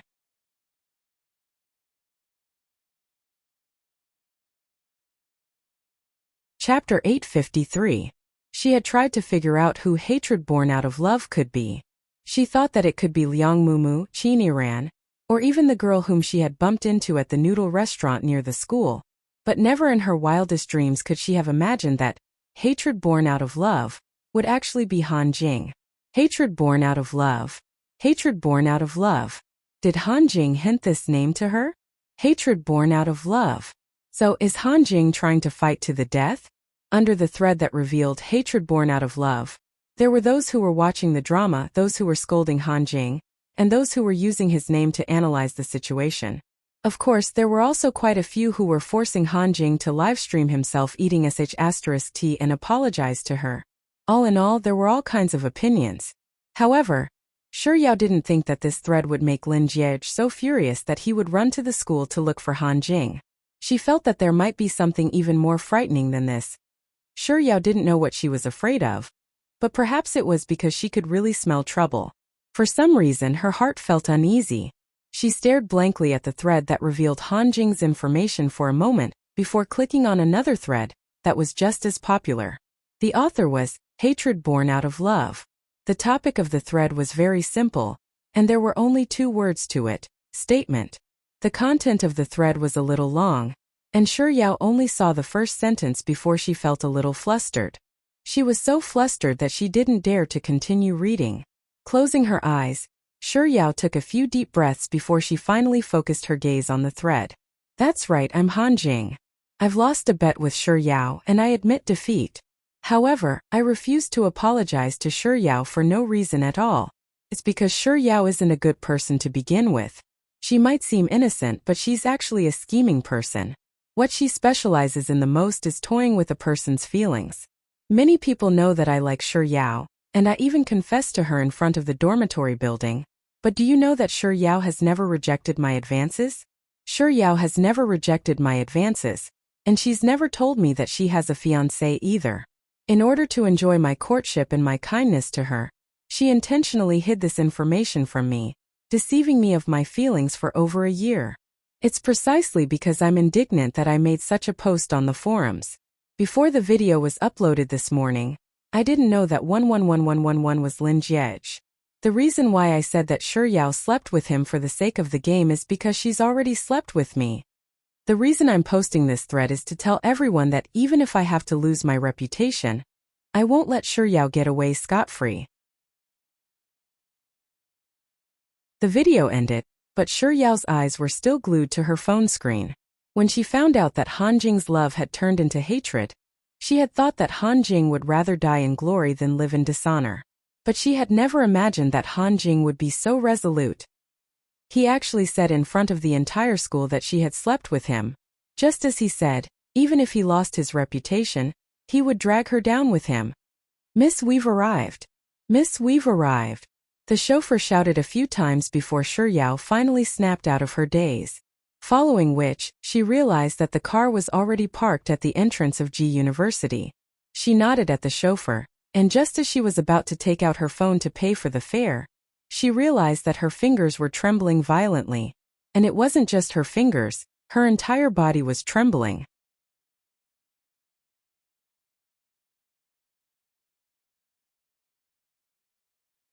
Chapter 854. After paying the fare, Yao stayed in the cab for a while longer. When she was sure that she could move again, she pushed open the door and got out. A second later, Jiangyu, who was waiting at the door, suddenly spoke up. Before Yao could close the door, Jiangyu had already rushed up to her, grabbed her arm and dragged her into the school grounds. "Yao, you're finally here. Nuanyuan made me wait for you for so long." Lin Jiej. Yao opened her mouth, only to realize that her voice was trembling uncontrollably. Just like her body, she had to admit that she was afraid. She was afraid that Han Jing would suddenly go berserk, and she was also afraid that Lin Jiej would lose his rationality in a fit of rage and do something irreversible. As a result, she didn't dare to continue halfway through her sentence. "Senior Lin? Senior Lin and that bastard Han Jing are already fighting in the field." Oblivious to the change in Yao's expression, Jiangyu continued. As soon as Senior Lin arrived at the academy, he immediately started looking for Han Jing. Initially, Leng Wan had Lu Benlai stop Senior Lin, so they managed to buy some time for him. But in the end, someone shouted that Han Jing was playing basketball with someone in the field, and Senior Lin immediately rushed over. When he saw Han Jing on the field without saying a word, he grabbed him by the collar and punched him. Hearing those words, Yao immediately shook off Jiangyu and dashed toward the field. "Yao, wait for me." Ignoring Jiangyu's shouts, Yao ran as fast as she could. But before she could get far, she suddenly came to a halt. She glanced left and right before dashing toward the nearest school block. Why are you going to the school block?" By the time Jiangyu reached the entrance of the school block, Yao had already rushed out. Jiangyu clutched Yao's stomach tightly as she panted heavily. However, when she saw the mop in Yao's hands, she abruptly straightened her back and asked, "Why are you holding a mop in your hands?" Ignoring Jiangyu, Yao grabbed the mop and continued running toward the field. From afar, Yao could see that there were many people gathered around the field. Needless to say, she knew that Lin Jiej was there. She didn't stop. After running out of the crowd, she apologized to the surrounding students. "I'm sorry. Please excuse me." "I'm sorry." There were quite a few people who recognized Yao, and they knew that she was one of the parties involved in this incident. So upon seeing her, they took the initiative to open up a path for her. Of course, there were also people talking about it. "Yao is here. Why is she holding a stick in her hand?" Under everyone's doubtful gazes, it took Yao quite some effort before she finally managed to squeeze her way to the innermost area. Before she could regain her balance, she heard a resounding pung. By the time she turned her gaze over, she saw that Han Jing had been knocked to the ground by Lin Jiej. Many girls were so frightened that they took 2 steps back and let out a cry of surprise. Lin Jiej's hair was a little messy, and his beautiful face was suffused with a vicious aura that threatened to devour others. Compared to Lin Jiej, Han Jing was in a much worse state. His body was covered in dust, and the corners of his eyes were swollen. Blood was flowing from his nose, and even the corner of his lips was torn.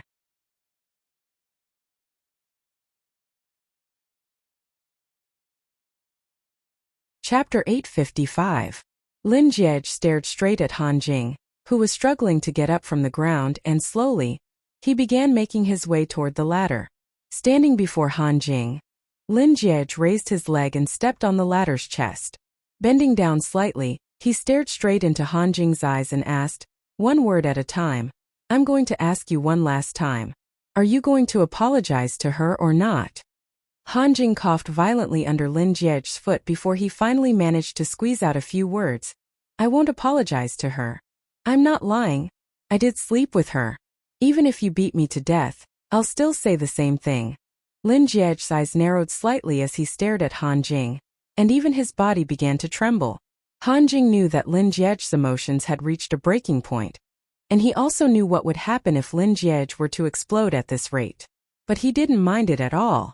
With so many students watching, if he were to do anything to Lin Jiej, he would be doomed as well. What he couldn't have, he wouldn't be able to have it either. With such thoughts in mind, a chilling smile crept onto Han Jing's lips. Ignoring the increasingly horrifying expression on the young man before him, he intentionally spoke once more. I did sleep with her, I slept with her, I slept with her, I slept with her. Han Jing had no idea how many times he had muttered the word slept with her with all his might before he suddenly felt a sharp pain in his abdomen. He couldn't help but groan in pain as Lin Jiej tightened his grip around his neck. Lin Jiej's strength was truly great. It was so great that Han Jing couldn't move even if he wanted to struggle. It was so great that he wanted to breathe.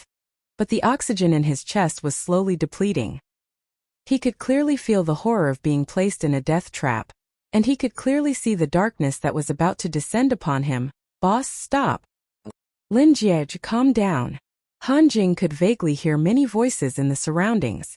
He wanted to go over to see who was speaking, but he didn't have the strength to move at all. Lu Benlai tried to pull Lin Jiej away, but the latter was as heavy as a statue. He could only stare at Han Jing with reddened eyes and squeeze him desperately. No matter how much strength Lu Benlai exerted, he couldn't move him in the slightest. In the end, it was still Lung Nuan who recovered from her daze.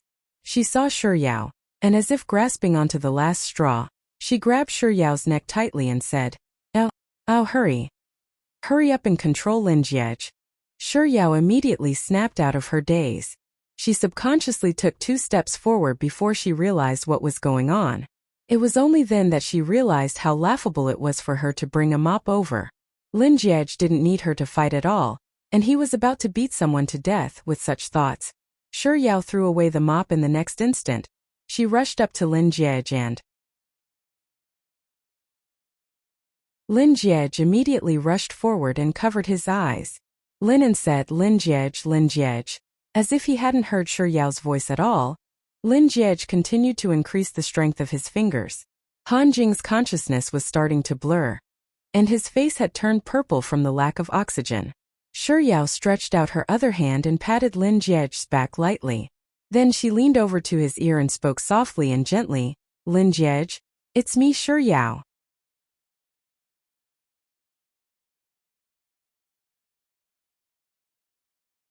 Chapter 856.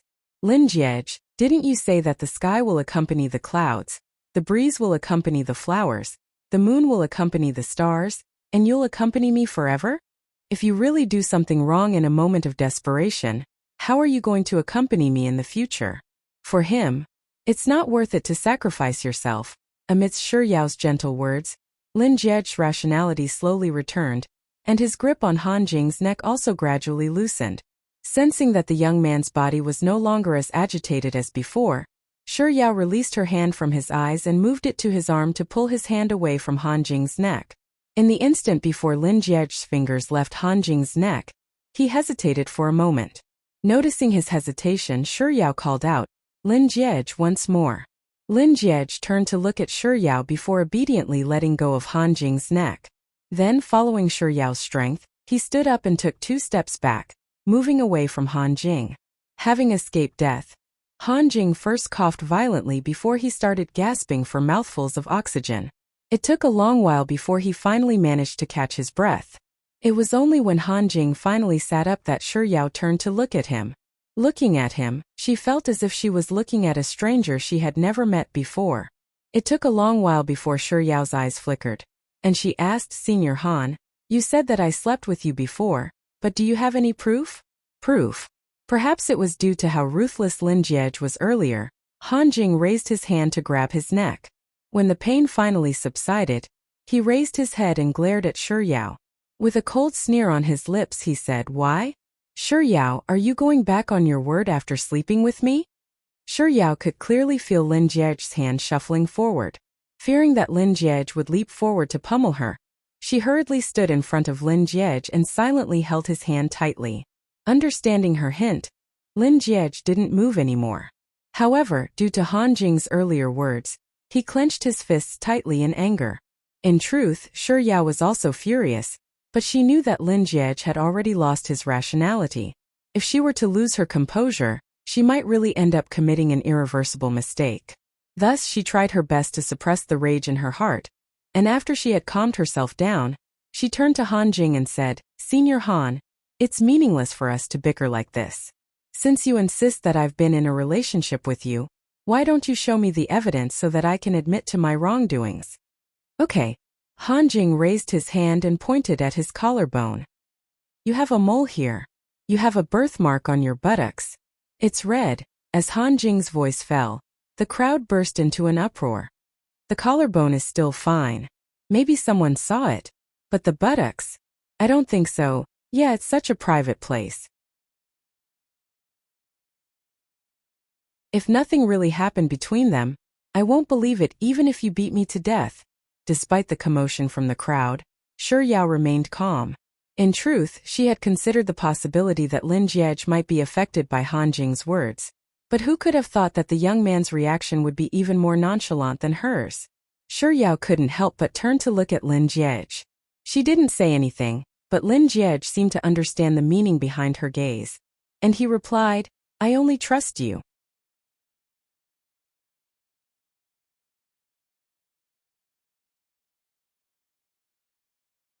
Chapter 857. She didn't say a word, but Lin Jiej seemed to understand the meaning behind her gaze, and he replied, "I only trust you. I don't believe in gods, demons, evil, and fate. I only trust you, and I trust every word you say. No matter how fierce the rumors in this world are, I only trust you, and I trust every word you say." It wasn't that Lin Jiej hadn't said many touching words to Shi Yao before. From their first confession to the pleasant surprise at the field not too long ago, he had said many things that she would remember. But of all those words, this was the only one that filled her with a sense of unwavering strength. "I only trust you. There are so many people in the world, but you are the only one I trust." Only for a moment Shi Yao forgot what she was supposed to do. She stared at Lin Jiej for a long while before she finally came back to her senses. She subconsciously wanted to give him a smile, but in the instant that her lips curled up, her eyes suddenly turned moist. She didn't say anything at all. She also felt that no words would be able to express her current state of mind. She tried her best to force a smile onto her face before grabbing his hand tightly. After adjusting her emotions, she turned to look at Han Jing and asked, "Where do you think I have a birthmark?" Han Jing raised his hand and pointed to her right buttocks as he replied confidently, "Here. Is this the right place?" Shi Yao lightly tapped on her right buttocks in the direction that Han Jing was pointing at. "Yes." After hearing Han Jing's answer, Shi Yao turned to the surrounding crowd and said, "I would like to ask a few girls for help." Shi Yao paused for a moment before adding, "And it's with girls that I don't know." Everyone was curious about Shi Yao's intentions, and they either looked at one another or whispered among themselves. Amidst the commotion, around 30 seconds later, a female student finally spoke up, "Me?" Following her words, a few other unfamiliar girls also chimed in. "Alright then, I'll choose you guys." Shi Yao gestured to the public washroom not too far away and said, "Can I trouble you to follow me to the washroom?" The few girls were surprisingly magnanimous. After hearing Shi Yao's words, they really followed her to the washroom. Not long after, the girls came out of the bathroom and returned to Han Jing under everyone's curious and amused gaze. "Senior Han, I'll ask you one more time. Are you sure that I really have a birthmark here?" Shi Yao was the first to speak up. Throughout the entire time, she had been staring intently at Han Jing. Han Jing was silent for 3 seconds. As if he had made up his mind, he nodded. "I'm sure. Are you sure you saw me with your own eyes?" "Yes." Before Shi Yao could respond to Han Jing's words, a female student who had followed her to the washroom earlier spoke up. "Student Han, you're lying. Shi Yao doesn't have a birthmark at all." "That's right. Shi Yao's in the washroom, and we've already taken a look. There really isn't any. I can testify that Shi Yao doesn't have a red birthmark like you said. I can also testify. We can all testify." As the girls spoke up one by one, Han Jing's expression changed drastically. Impossible, how is this possible?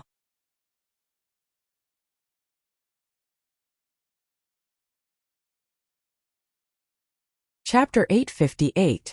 As Han Jing spoke, he turned to the girls who had followed Shi Yao to the washroom earlier and asked, "Am I right? There's a rose at her birthmark?" "What rose? Shi Yao doesn't have a birthmark or a rose at all." "That's right. I already said that she doesn't have a birthmark. If she doesn't have a birthmark, why would she go and embroider a rose just because she despises it?" "Impossible, impossible, how could this be possible?" Han Jing frowned in disbelief. He racked his brains for a long time before he finally turned to the girls and said, "You're the one who's lying. You're the one who accepted Shi Yao's bribe, aren't you? Are you sick in the head? Is there a need for us to lie over such a matter? Do you think someone like you is fit to be a man? To destroy a woman you love just because you can't get it, how terrifying." Amidst the displeased rebuke from the girls, Han Jing grew even more determined. "You're the one who's lying. You went to the washroom earlier, so you must have colluded with one another. Enough." Before Han Jing could finish his words, Shi Yao abruptly interjected, "Instead of suspecting that they're lying, why don't you ask Qin Yiran whether it's true that I have a birthmark or not?" "Qin Yiran? How did Qin Yiran get involved in this? I thought that it was just a love and hate story, but who could have thought that things would turn out to be so complicated?" Amidst the commotion of the crowd, Shi Yao walked into the crowd, and before everyone's eyes, she grabbed Qin Yiran, who was standing in the crowd, and dragged her over to Han Jing. "Senior Han, Qin Yiran was the one who told you those words, right? Qin Yiran was the one who told you that I have a birthmark at the lower back of my waist, and I despise it so much that I want to embroider a rose, right?" Perhaps it was due to Shi Yao's overbearing attitude, but Han Jing couldn't bring himself to say those words. Qin Yiran struggled a little under Shi Yao's tight grip, but to no avail. She grew a little angry and bellowed, "Let go of me, Shi Yao. You're the one who got into this mess because of your philandering. What does it have to do with me? It's not up to you to decide whether it has anything to do with you or not. It's up to the video in my hand." Shi Yao took out her phone from her pocket and tapped on the screen a few times. After which, she found a video and played it to the crowd. Those who were looking at the screen of Shi Yao's phone could recognize it. It was the corridor leading from the school's conference hall to the washroom. The video was very short. Not too long after it started, Qin Yiran's silhouette could be seen walking out of the bathroom. Following which, Shi Yao's voice sounded, "Nuan Nuan, I'm meeting someone for a tattoo the day after tomorrow." "Tattoo? Why would you want to get a tattoo for no reason?"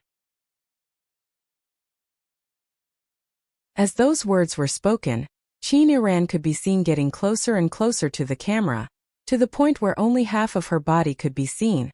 "I have a birthmark at the lower back of my waist and I really hate it. I want to embroider a rose on it." After Shi Yao's voice trailed off, Qin Yiran had already disappeared from the video.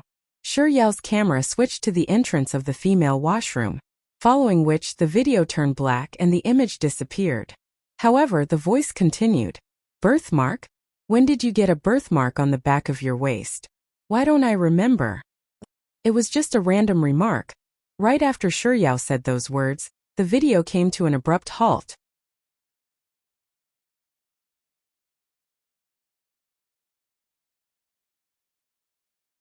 Chapter 859. No one here was a fool. Shi Yao's video was more than enough to make everyone understand what was going on. The words regarding the birthmark and tattoo did come from Shi Yao's mouth, but she was just spouting nonsense. To be more precise, she had intentionally said those words to Qin Yiran, whom she had met face to face with, to set up a trap for her. Believing her words, Qin Yiran ended up telling Han Jing about it, resulting in the current situation. So in the end, Qin Yiran worked together with Han Jing to deal with Shi Yao, but in the end, she ended up falling for Shi Yao's ploy? Shi Yao sure is smart.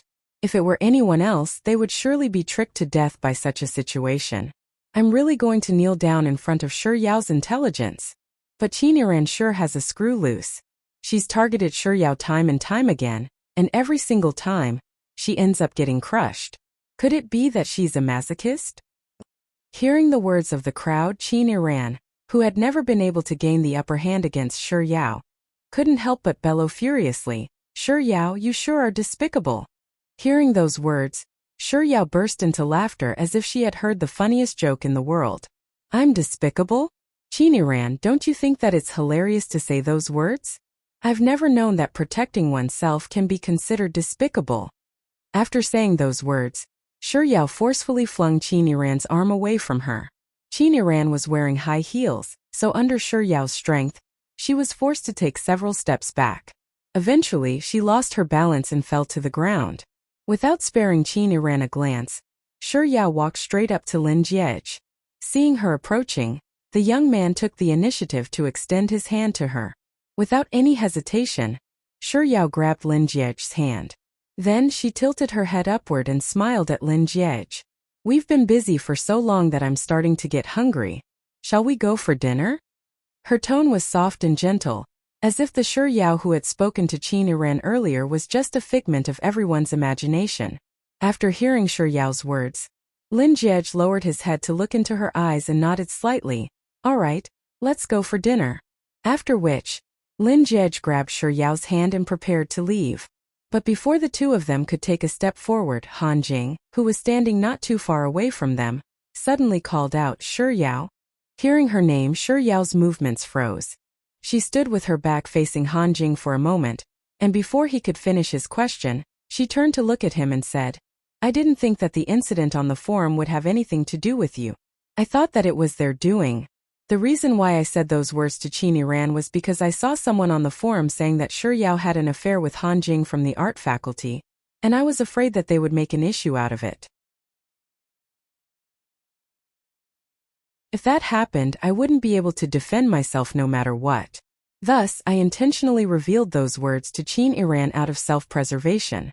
You should know that I've never liked you.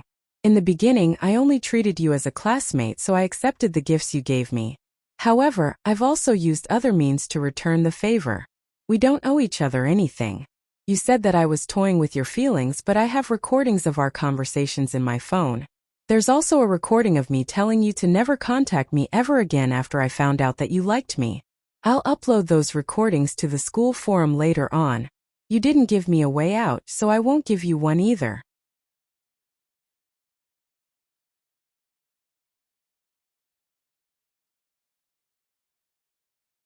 Chapter 860. From the release of the book in March to October, that's nearly 200 days. Thank you for your company, and October will be the day that Sis Yao and Gujalan will bid farewell to everyone. I feel so sad that I can't bear to part with you all this time. As for me, I don't have any other requests. I just hope that this month we can work together and fight for the monthly votes. Let's see if we can break the monthly votes record. Since it's a Monday, the usual activity for this week is leave a comment on this chapter and 50 readers will be randomly selected to receive a 20 renminbi red packet, 1000 renminbi in cash. Let's see who gets it. Lastly, what I want to say is, can I vote for a monthly vote? Can I vote for a monthly vote? Can I vote for a monthly vote? Can I vote for a monthly vote? Monthly vote? Monthly vote? Monthly vote.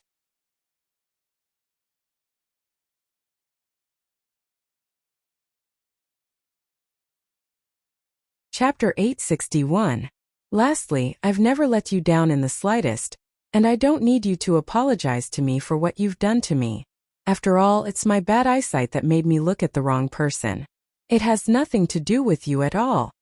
At this point, Sure Yao was about to pull Lin Jiej away, but in the instant she retracted her gaze from Han Jing, she suddenly thought of something, and she moved her lips once more. Also, please don't say that you like me or that you've liked me before, because the word like isn't worthy of coming from your mouth. From the start to the end, Sure Yao didn't give Han Jing a chance to speak. After she was done, she didn't care about Han Jing's reaction. She was just about to say something when she suddenly turned to look at Lin Jiej. But before she could say anything, Lin Jiej grabbed her hand and pulled her out of the crowd. However, she didn't have dinner with Lin Jiej.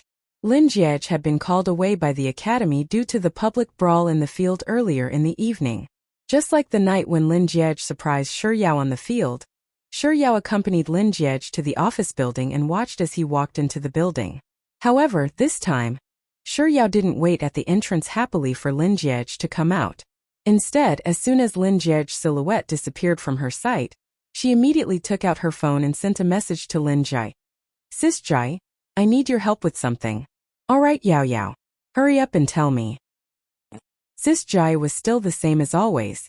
Every time she asked for help, she wouldn't even ask for the reason, only replying with an affirmative. With this thought in mind, Shi Yao continued typing on the keyboard. Do you know where Liang Mumu is right now? Less than 10 seconds after sending the WeChat message, Shi Yao received a call from Lin Jai on her phone. Shi Yao quickly picked up the call. Before Shi Yao could speak, Lin Jai's furious voice sounded from the other end. Miss Liang? Why are you looking for her? Did she offend you again? If that's the case, you don't need to look for her. Just tell me how she offended you, and I'll have the navigator look for her. Gee Boss Lin, I'm willing to do anything for you, but please don't ask me to settle the score with a woman. I can't bring myself to do it. Through the phone, Shi Yao could hear Xia Shangzhou's trembling voice. Go and work for me then. Lin Jai retorted mercilessly. Xia Shangzhou fell silent. Only then did Lin Jai speak up once more. Yao Yao, tell me, what did little Bimbo Liang do to you? Forget it, you don't have to tell me. Anyway, I've wanted to beat her up for a long time. Xia Shangzhou, Boss Lin the image, seeing Lin Jai's displeasure, Xia Shangzhou interjected, did I say something wrong? Isn't Miss Liang Bimbo Liang? Xia Shangzhou said, no. Chief Lin, whatever you say is right. It's just that Chief Zhang is. Lin Jai. My apologies, Mr. Zhang. I've lost my composure for a moment. I have something more important to deal with here. 3 seconds later, Xia Shangzhou's apologetic voice sounded from the other end of the phone. Mr. Zhang, I'm sorry. Chief Lin really has something urgent to attend to at the moment, and it's a family matter. Can I accompany you for a drink or two?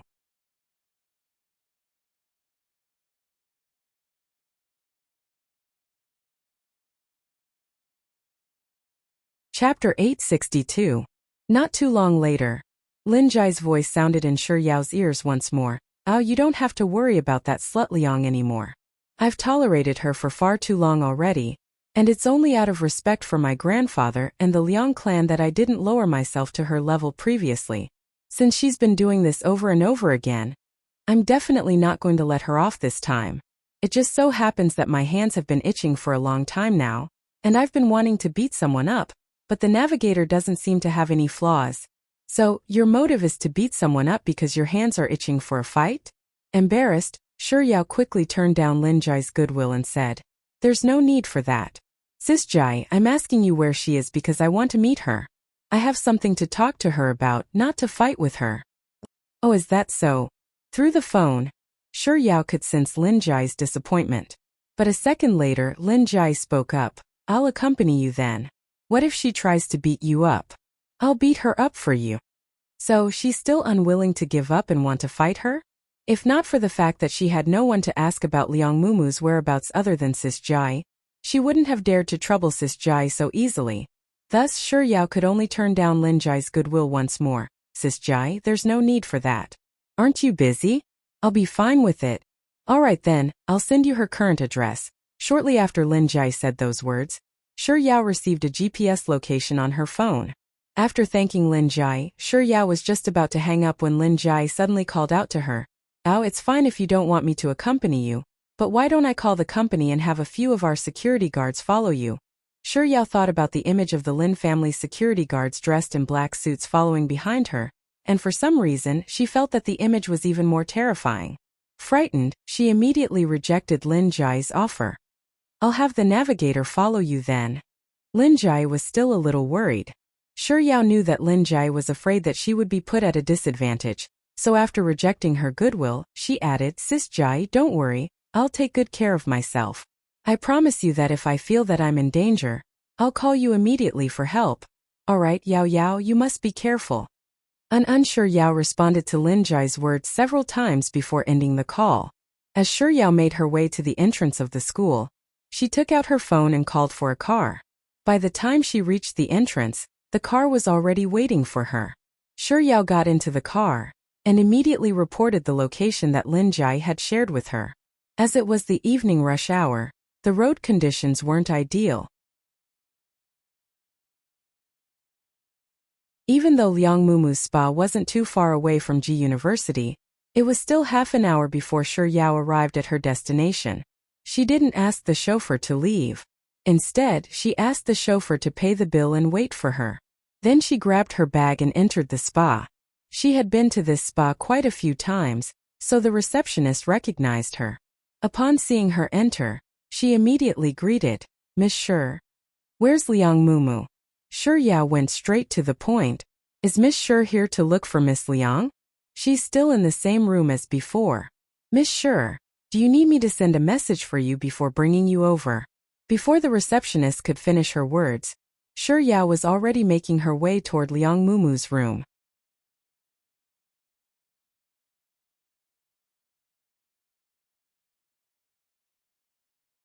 Chapter 863.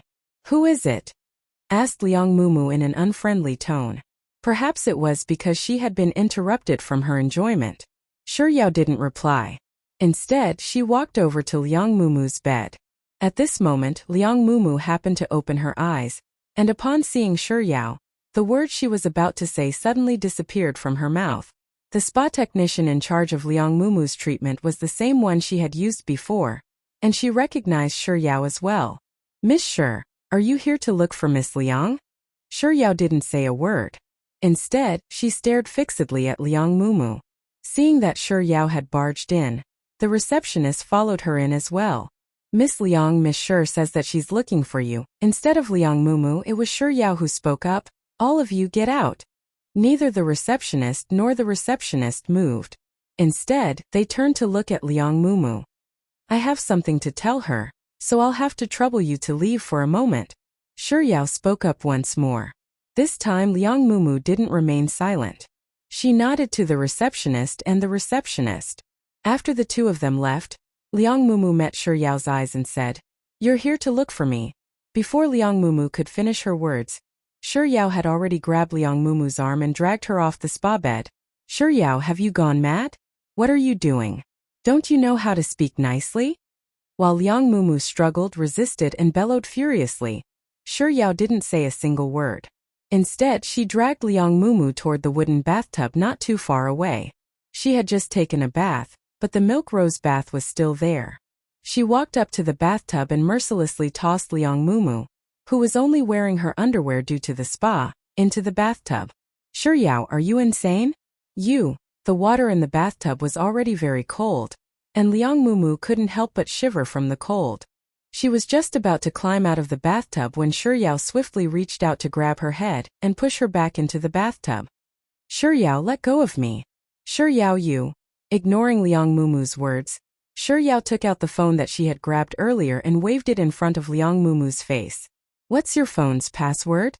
Why should I tell you the password to my phone?" As soon as Liang Mumu finished her words, Shi Yao pressed her head into the bathtub. Choking on the water, Liang Mumu struggled with all her might as she whimpered in pain. "I'll ask you again. What's your phone's password?" Shi Yao knew what she was doing, so naturally, she wouldn't kill anyone. She pulled Liang Mumu's head out of the water and asked her once more. This time she didn't wait for her to speak. Instead, she pressed her head into the water. "Shi Yao, do you know that if anything were to happen to me, you won't have it easy either? Let me tell you, Shi Yao is living in a lawful society. Shi Yao, are you a freaking lunatic?" Shi Yao, Liang Mumu's head fell into the water once more. Due to her constant talking, she ended up choking on a few mouthfuls of water. "Shi Yao, let go of me." "Shi Yao, I'll tell you, alright?" "Shi Yao." Shi Yao waited until Liang Mumu told her the password and entered her phone's homepage before she finally released her grip on Liang Mumu's head.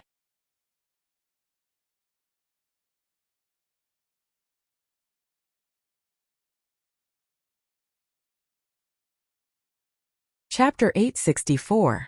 After tapping into it, Shi Yao roughly scanned through the contents of their conversation. While Liang Mumu was coughing violently from choking on the water, she swiftly took a screenshot and sent it to her phone. By the time Shi Yao was done, Liang Mumu had already recovered from her coughing. She bared her fangs and brandished her claws at Shi Yao, attempting to snatch her phone away. "Shi Yao, return my phone." Shi Yao allowed Liang Mumu to snatch her phone away. What are you doing with my phone? Shi Yao, what are you trying to do? Liang Mumu questioned Shi Yao as she looked at her phone. Shi Yao ignored Liang Mumu. But it didn't take long for Liang Mumu to see the message that she had sent.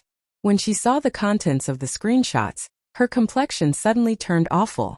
Shi Yao, what are you doing with these screenshots? What are you trying to do? Shi Yao, you be *tch. I've never seen anyone more despicable than you. Shi Yao, you be *t. Delete those screenshots from your phone. Delete them. Liang Mumu cursed at Shi Yao as she leaped out of the bathtub, intending to snatch Shi Yao's phone away. Before Luo Ruoxin's hand could touch her body, Shi Yao grabbed Luo Ruoxin's drenched wrist and yanked her forward. Liang Mumu's entire body was drenched. The wooden floorboards of the spa were already glossy due to the addition of wax, but with the water on them, Shi Yao's sudden exertion of strength caused Liang Mumu's feet to slip, and without any warning, she fell to the ground. Before she could recover from the pain, a towel had already been thrown over her. Following which, Shi Yao bent down and grabbed her neck, pressing her down tightly as she whispered into her ear, Liang Mumu, to tell you the truth, the reason I'm here today is to snatch your phone's chat records with Qin Yiran. Don't think that I don't know that the matter with Han Jing was your idea. Qin Yiran might think that you're targeting me, but I know that you're not. It's because you understand Lin Jiej better than anyone else. You know that Han Jing's actions will only drive Lin Jiej into a rage. It might seem like you're here for me, but in truth you're trying to harm Lin Jiej, right? You want Lin Jiej to do something to Han Jing in a fit of rage so that he can be sent to jail? Or even more ruthless, a life for a life? Liang Mumu, you sure are ruthless to use someone else to do your dirty work. But let me tell you this, Liang Mumu.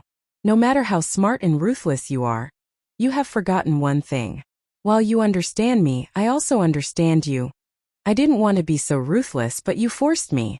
You can make things difficult for me, but I won't allow you to treat Lin Jiej this way. So you can only blame yourself for touching my people. Liang Mumu, today is the day we settle our differences.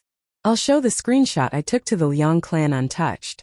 Of course, I'll also show it to the Lin clan as well. I'd like to see if the Liang clan will prioritize the Liang clan's business or you.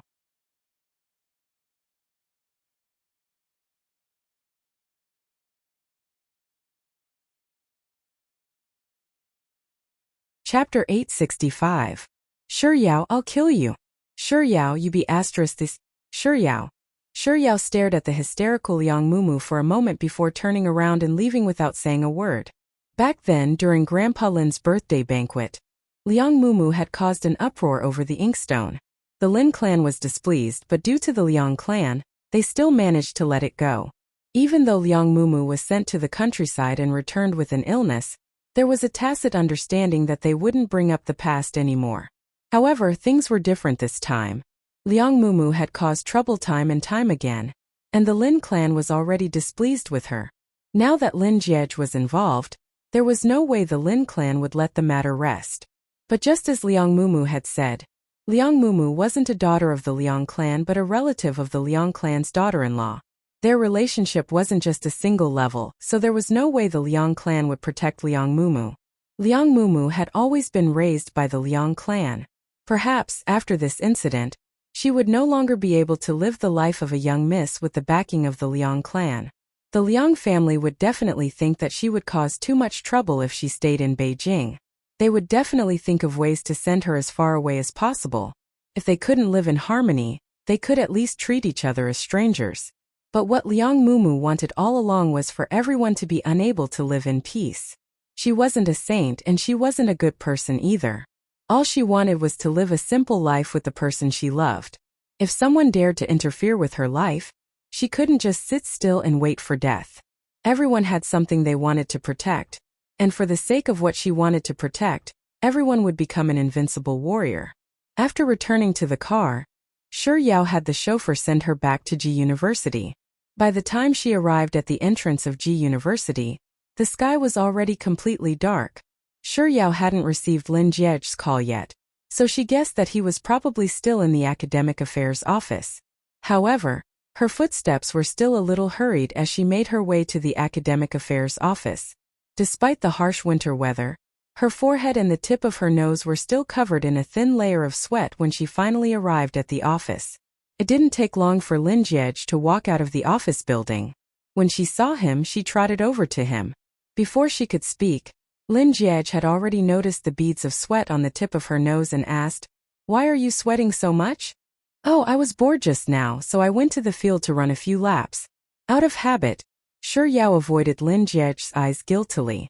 Before he could say anything, she changed the topic. "Why did you take so long to come out? Did the teacher punish you to write a reflection letter?"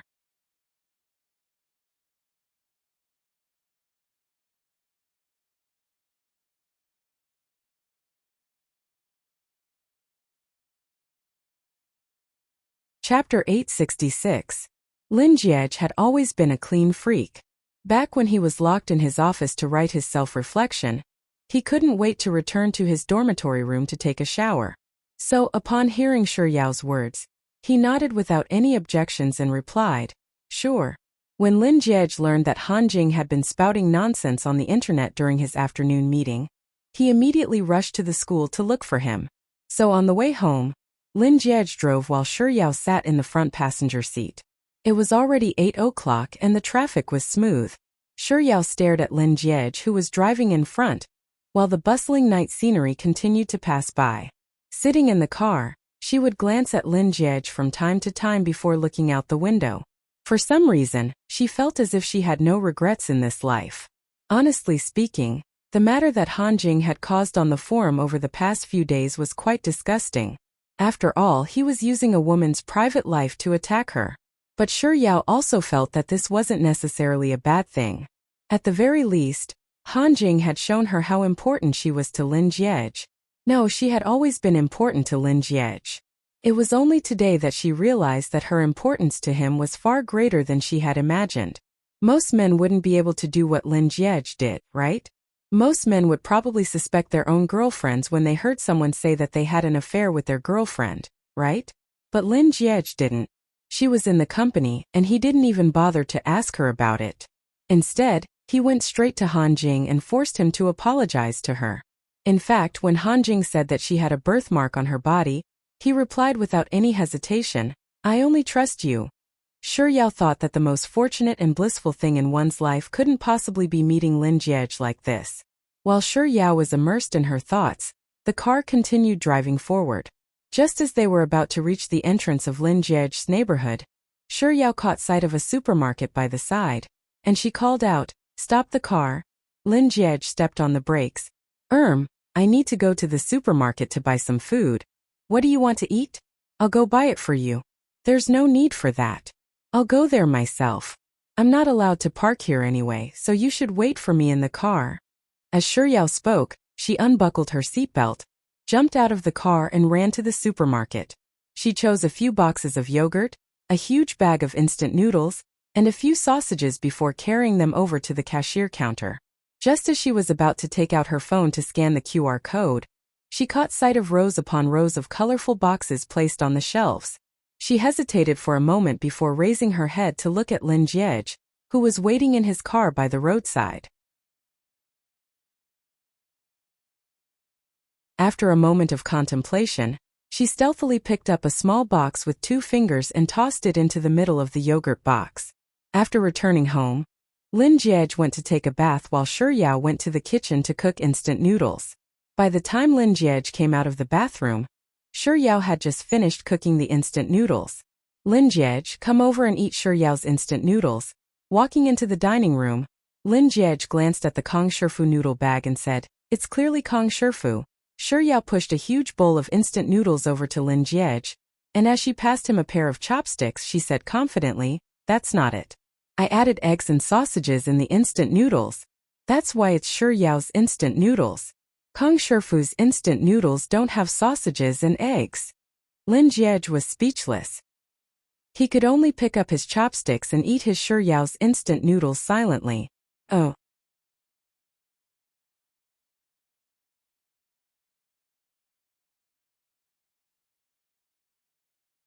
Chapter 867. While eating her instant noodles, Shi Yao would occasionally raise her head to look at Lin Jiej. The more she looked at him, the more Lin Jiej caught her eye. What's wrong? Is there something on my face?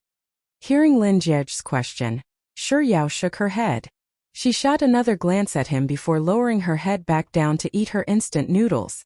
Seeing that she had moved her chopsticks, Lin Jiej moved his chopsticks as well. However, barely after taking 2 mouthfuls, a thought suddenly struck him, and he raised his head to look at Shi Yao once more. Yao Yao, are you in a bad mood? Shi Yao was taken aback by Lin Jiej's abrupt question. Are you in a bad mood because of Han Jing? In the end, Lin Jiej still hated Han Jing a little, so he didn't make his intentions too clear. It was only then that Shi Yao understood what he meant. He was afraid that she would be sad because of Han Jing. But when it came to Han Jing, all she felt was regret. A man in his prime could have chosen a girl more suitable for him, but he just had to fall into such a frenzied obsession. Shi Yao knew that Lin Jiej had misunderstood her, but she also knew that Lin Jiej still felt a little uneasy after the incident. He was afraid that she wouldn't be feeling well. Indescribable emotions welled up in Shi Yao's heart once more.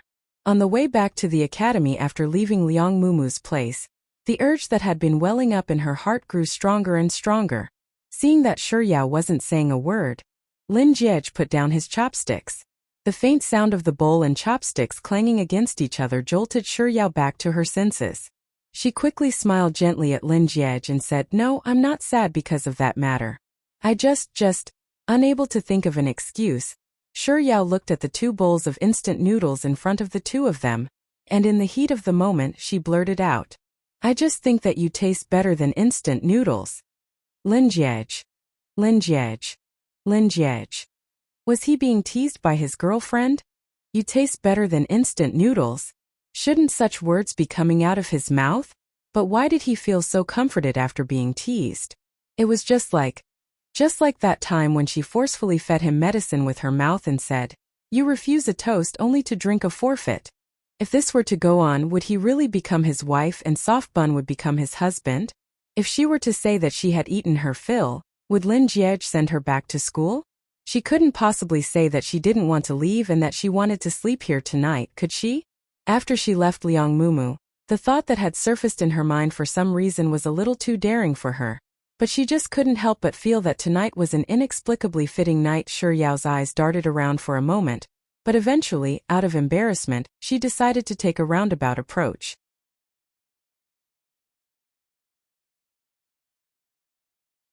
She shook her head at Lin Jiej and said, "I'm still hungry." Lin Jiej, fortunately, he had seen her eat 3 big bowls of wontons in front of him, so he was very calm. "What do you want to eat?" "It's not too late yet, I'll take you to eat." Did he think she was a fool? After leaving his house and finishing his meal, he must have driven directly to school. Shi Yao shook her head once more. "I don't really feel like going out. Can I order takeout?"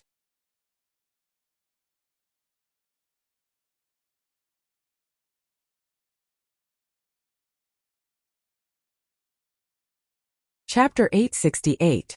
Lin Jiej's dining table was huge, and Shi Yao's hair was let down. When she reached for her phone, she suddenly stood up, and while she wasn't paying attention, her long hair slipped into her bowl of instant noodles. "Your hair?" Lin Jiej reminded Shi Yao, and a second later, he stood up and grabbed her hair. He placed his phone on the dining table and grabbed a napkin to help her wipe the soup stains off her hair. Shi Yao raised her head to look at Lin Jiej, and she suddenly felt as if her hair was a godsend. So she quickly said, "It's fine. I have to wash my hair today anyway, so I'll order some takeout first. After I'm done, I'll go take a shower." Lin Jiej nodded without thinking too much into it. He wiped her hair a few more times before passing his phone back to Shi Yao. But before Shi Yao could take the call, Lin Jiej's phone rang. Shi Yao took a look at her phone. It was a call from the director of Lin Jiej's company. She knew that it was about work, so she sensibly said, "You should answer the call first and get back to your work. I'll use my phone to order takeout." "Go ahead.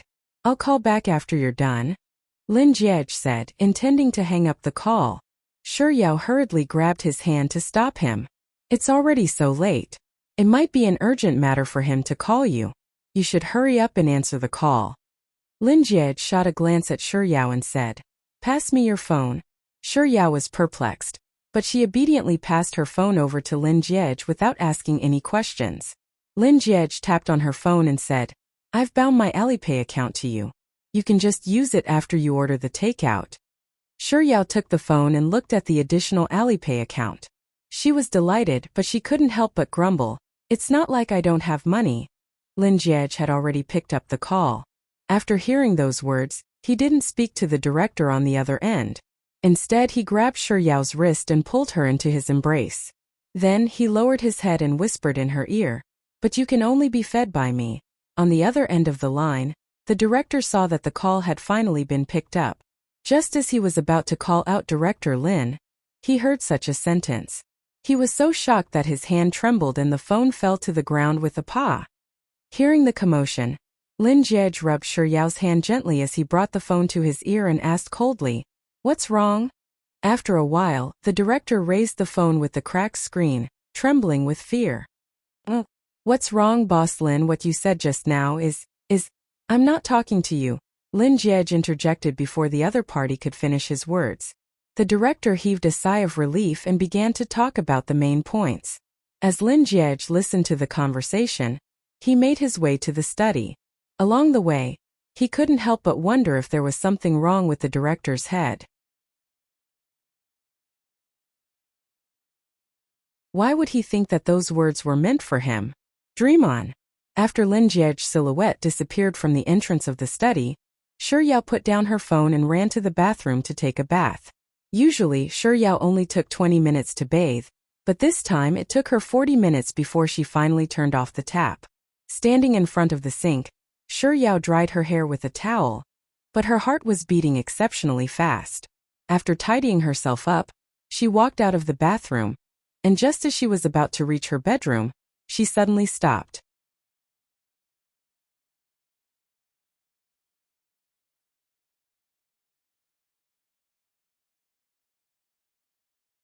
Chapter 869.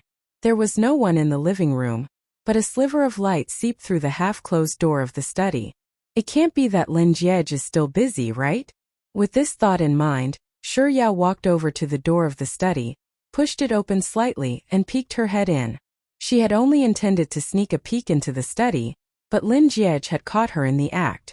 She was just about to put on an apologetic smile and duck her head out when Lin Jiej suddenly beckoned her over, gesturing for her to enter. Yao gently pushed open the door and walked over to the study table.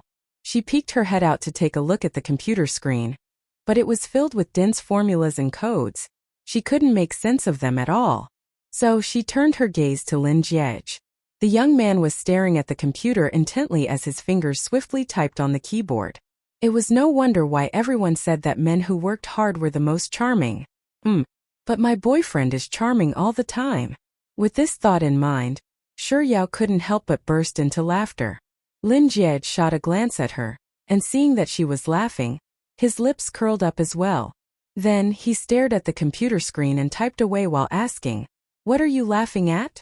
"I'm laughing at how handsome my boyfriend is." Lin Jiej chuckled softly as he grabbed her wrist and pulled her onto his lap. Then, with his arms wrapped around her, he continued typing away on the keyboard. It didn't take long for Lin Jiej to finish his work. He stretched his neck a little before lowering his head to look at Yao in his embrace. Then, as if recalling something, he raised his wrist to take a look at the time.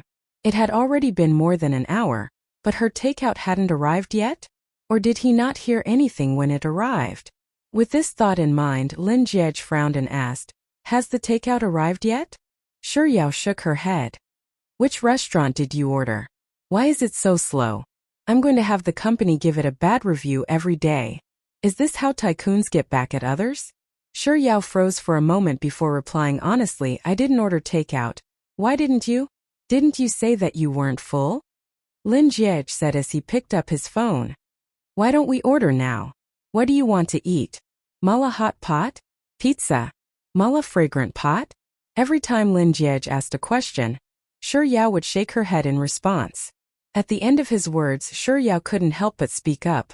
"I don't feel like eating any of them." "Then what do you want to eat? You want to eat the food made by the old mansion's chef? Or at the Beijing World Hotel? I'll call them and ask them to send it to you when they're done." Sure Yao shook her head once more. I don't want to, what's going on? In the past, she didn't have this kind of reaction when food was mentioned. A hint of worry surfaced on Lin Jiej's forehead as he asked, what's wrong? Did something happen again? Sure Yao shook her head once more before asking something completely unrelated to Lin Jiej's question. Are you done with your work? I'm done, Lin Jiej said as he turned Sure Yao's face toward him. With a slightly stern expression, he asked, Yao Yao, are you hiding something from me? No. Sure Yao's eyes darted left and right, not daring to meet Lin Jiej's gaze. The boy stared at her, not showing any signs of letting her go. You're tuning in to the Li Mei's Sword of Destiny YouTube channel. We're so grateful for your support, and don't forget to subscribe to join us on this incredible journey through captivating stories. Your generosity through donations truly makes a world of difference, as it's the primary source of revenue that allows me to expand and enhance this channel for you. Thank you from the bottom of my heart for being a part of this adventure.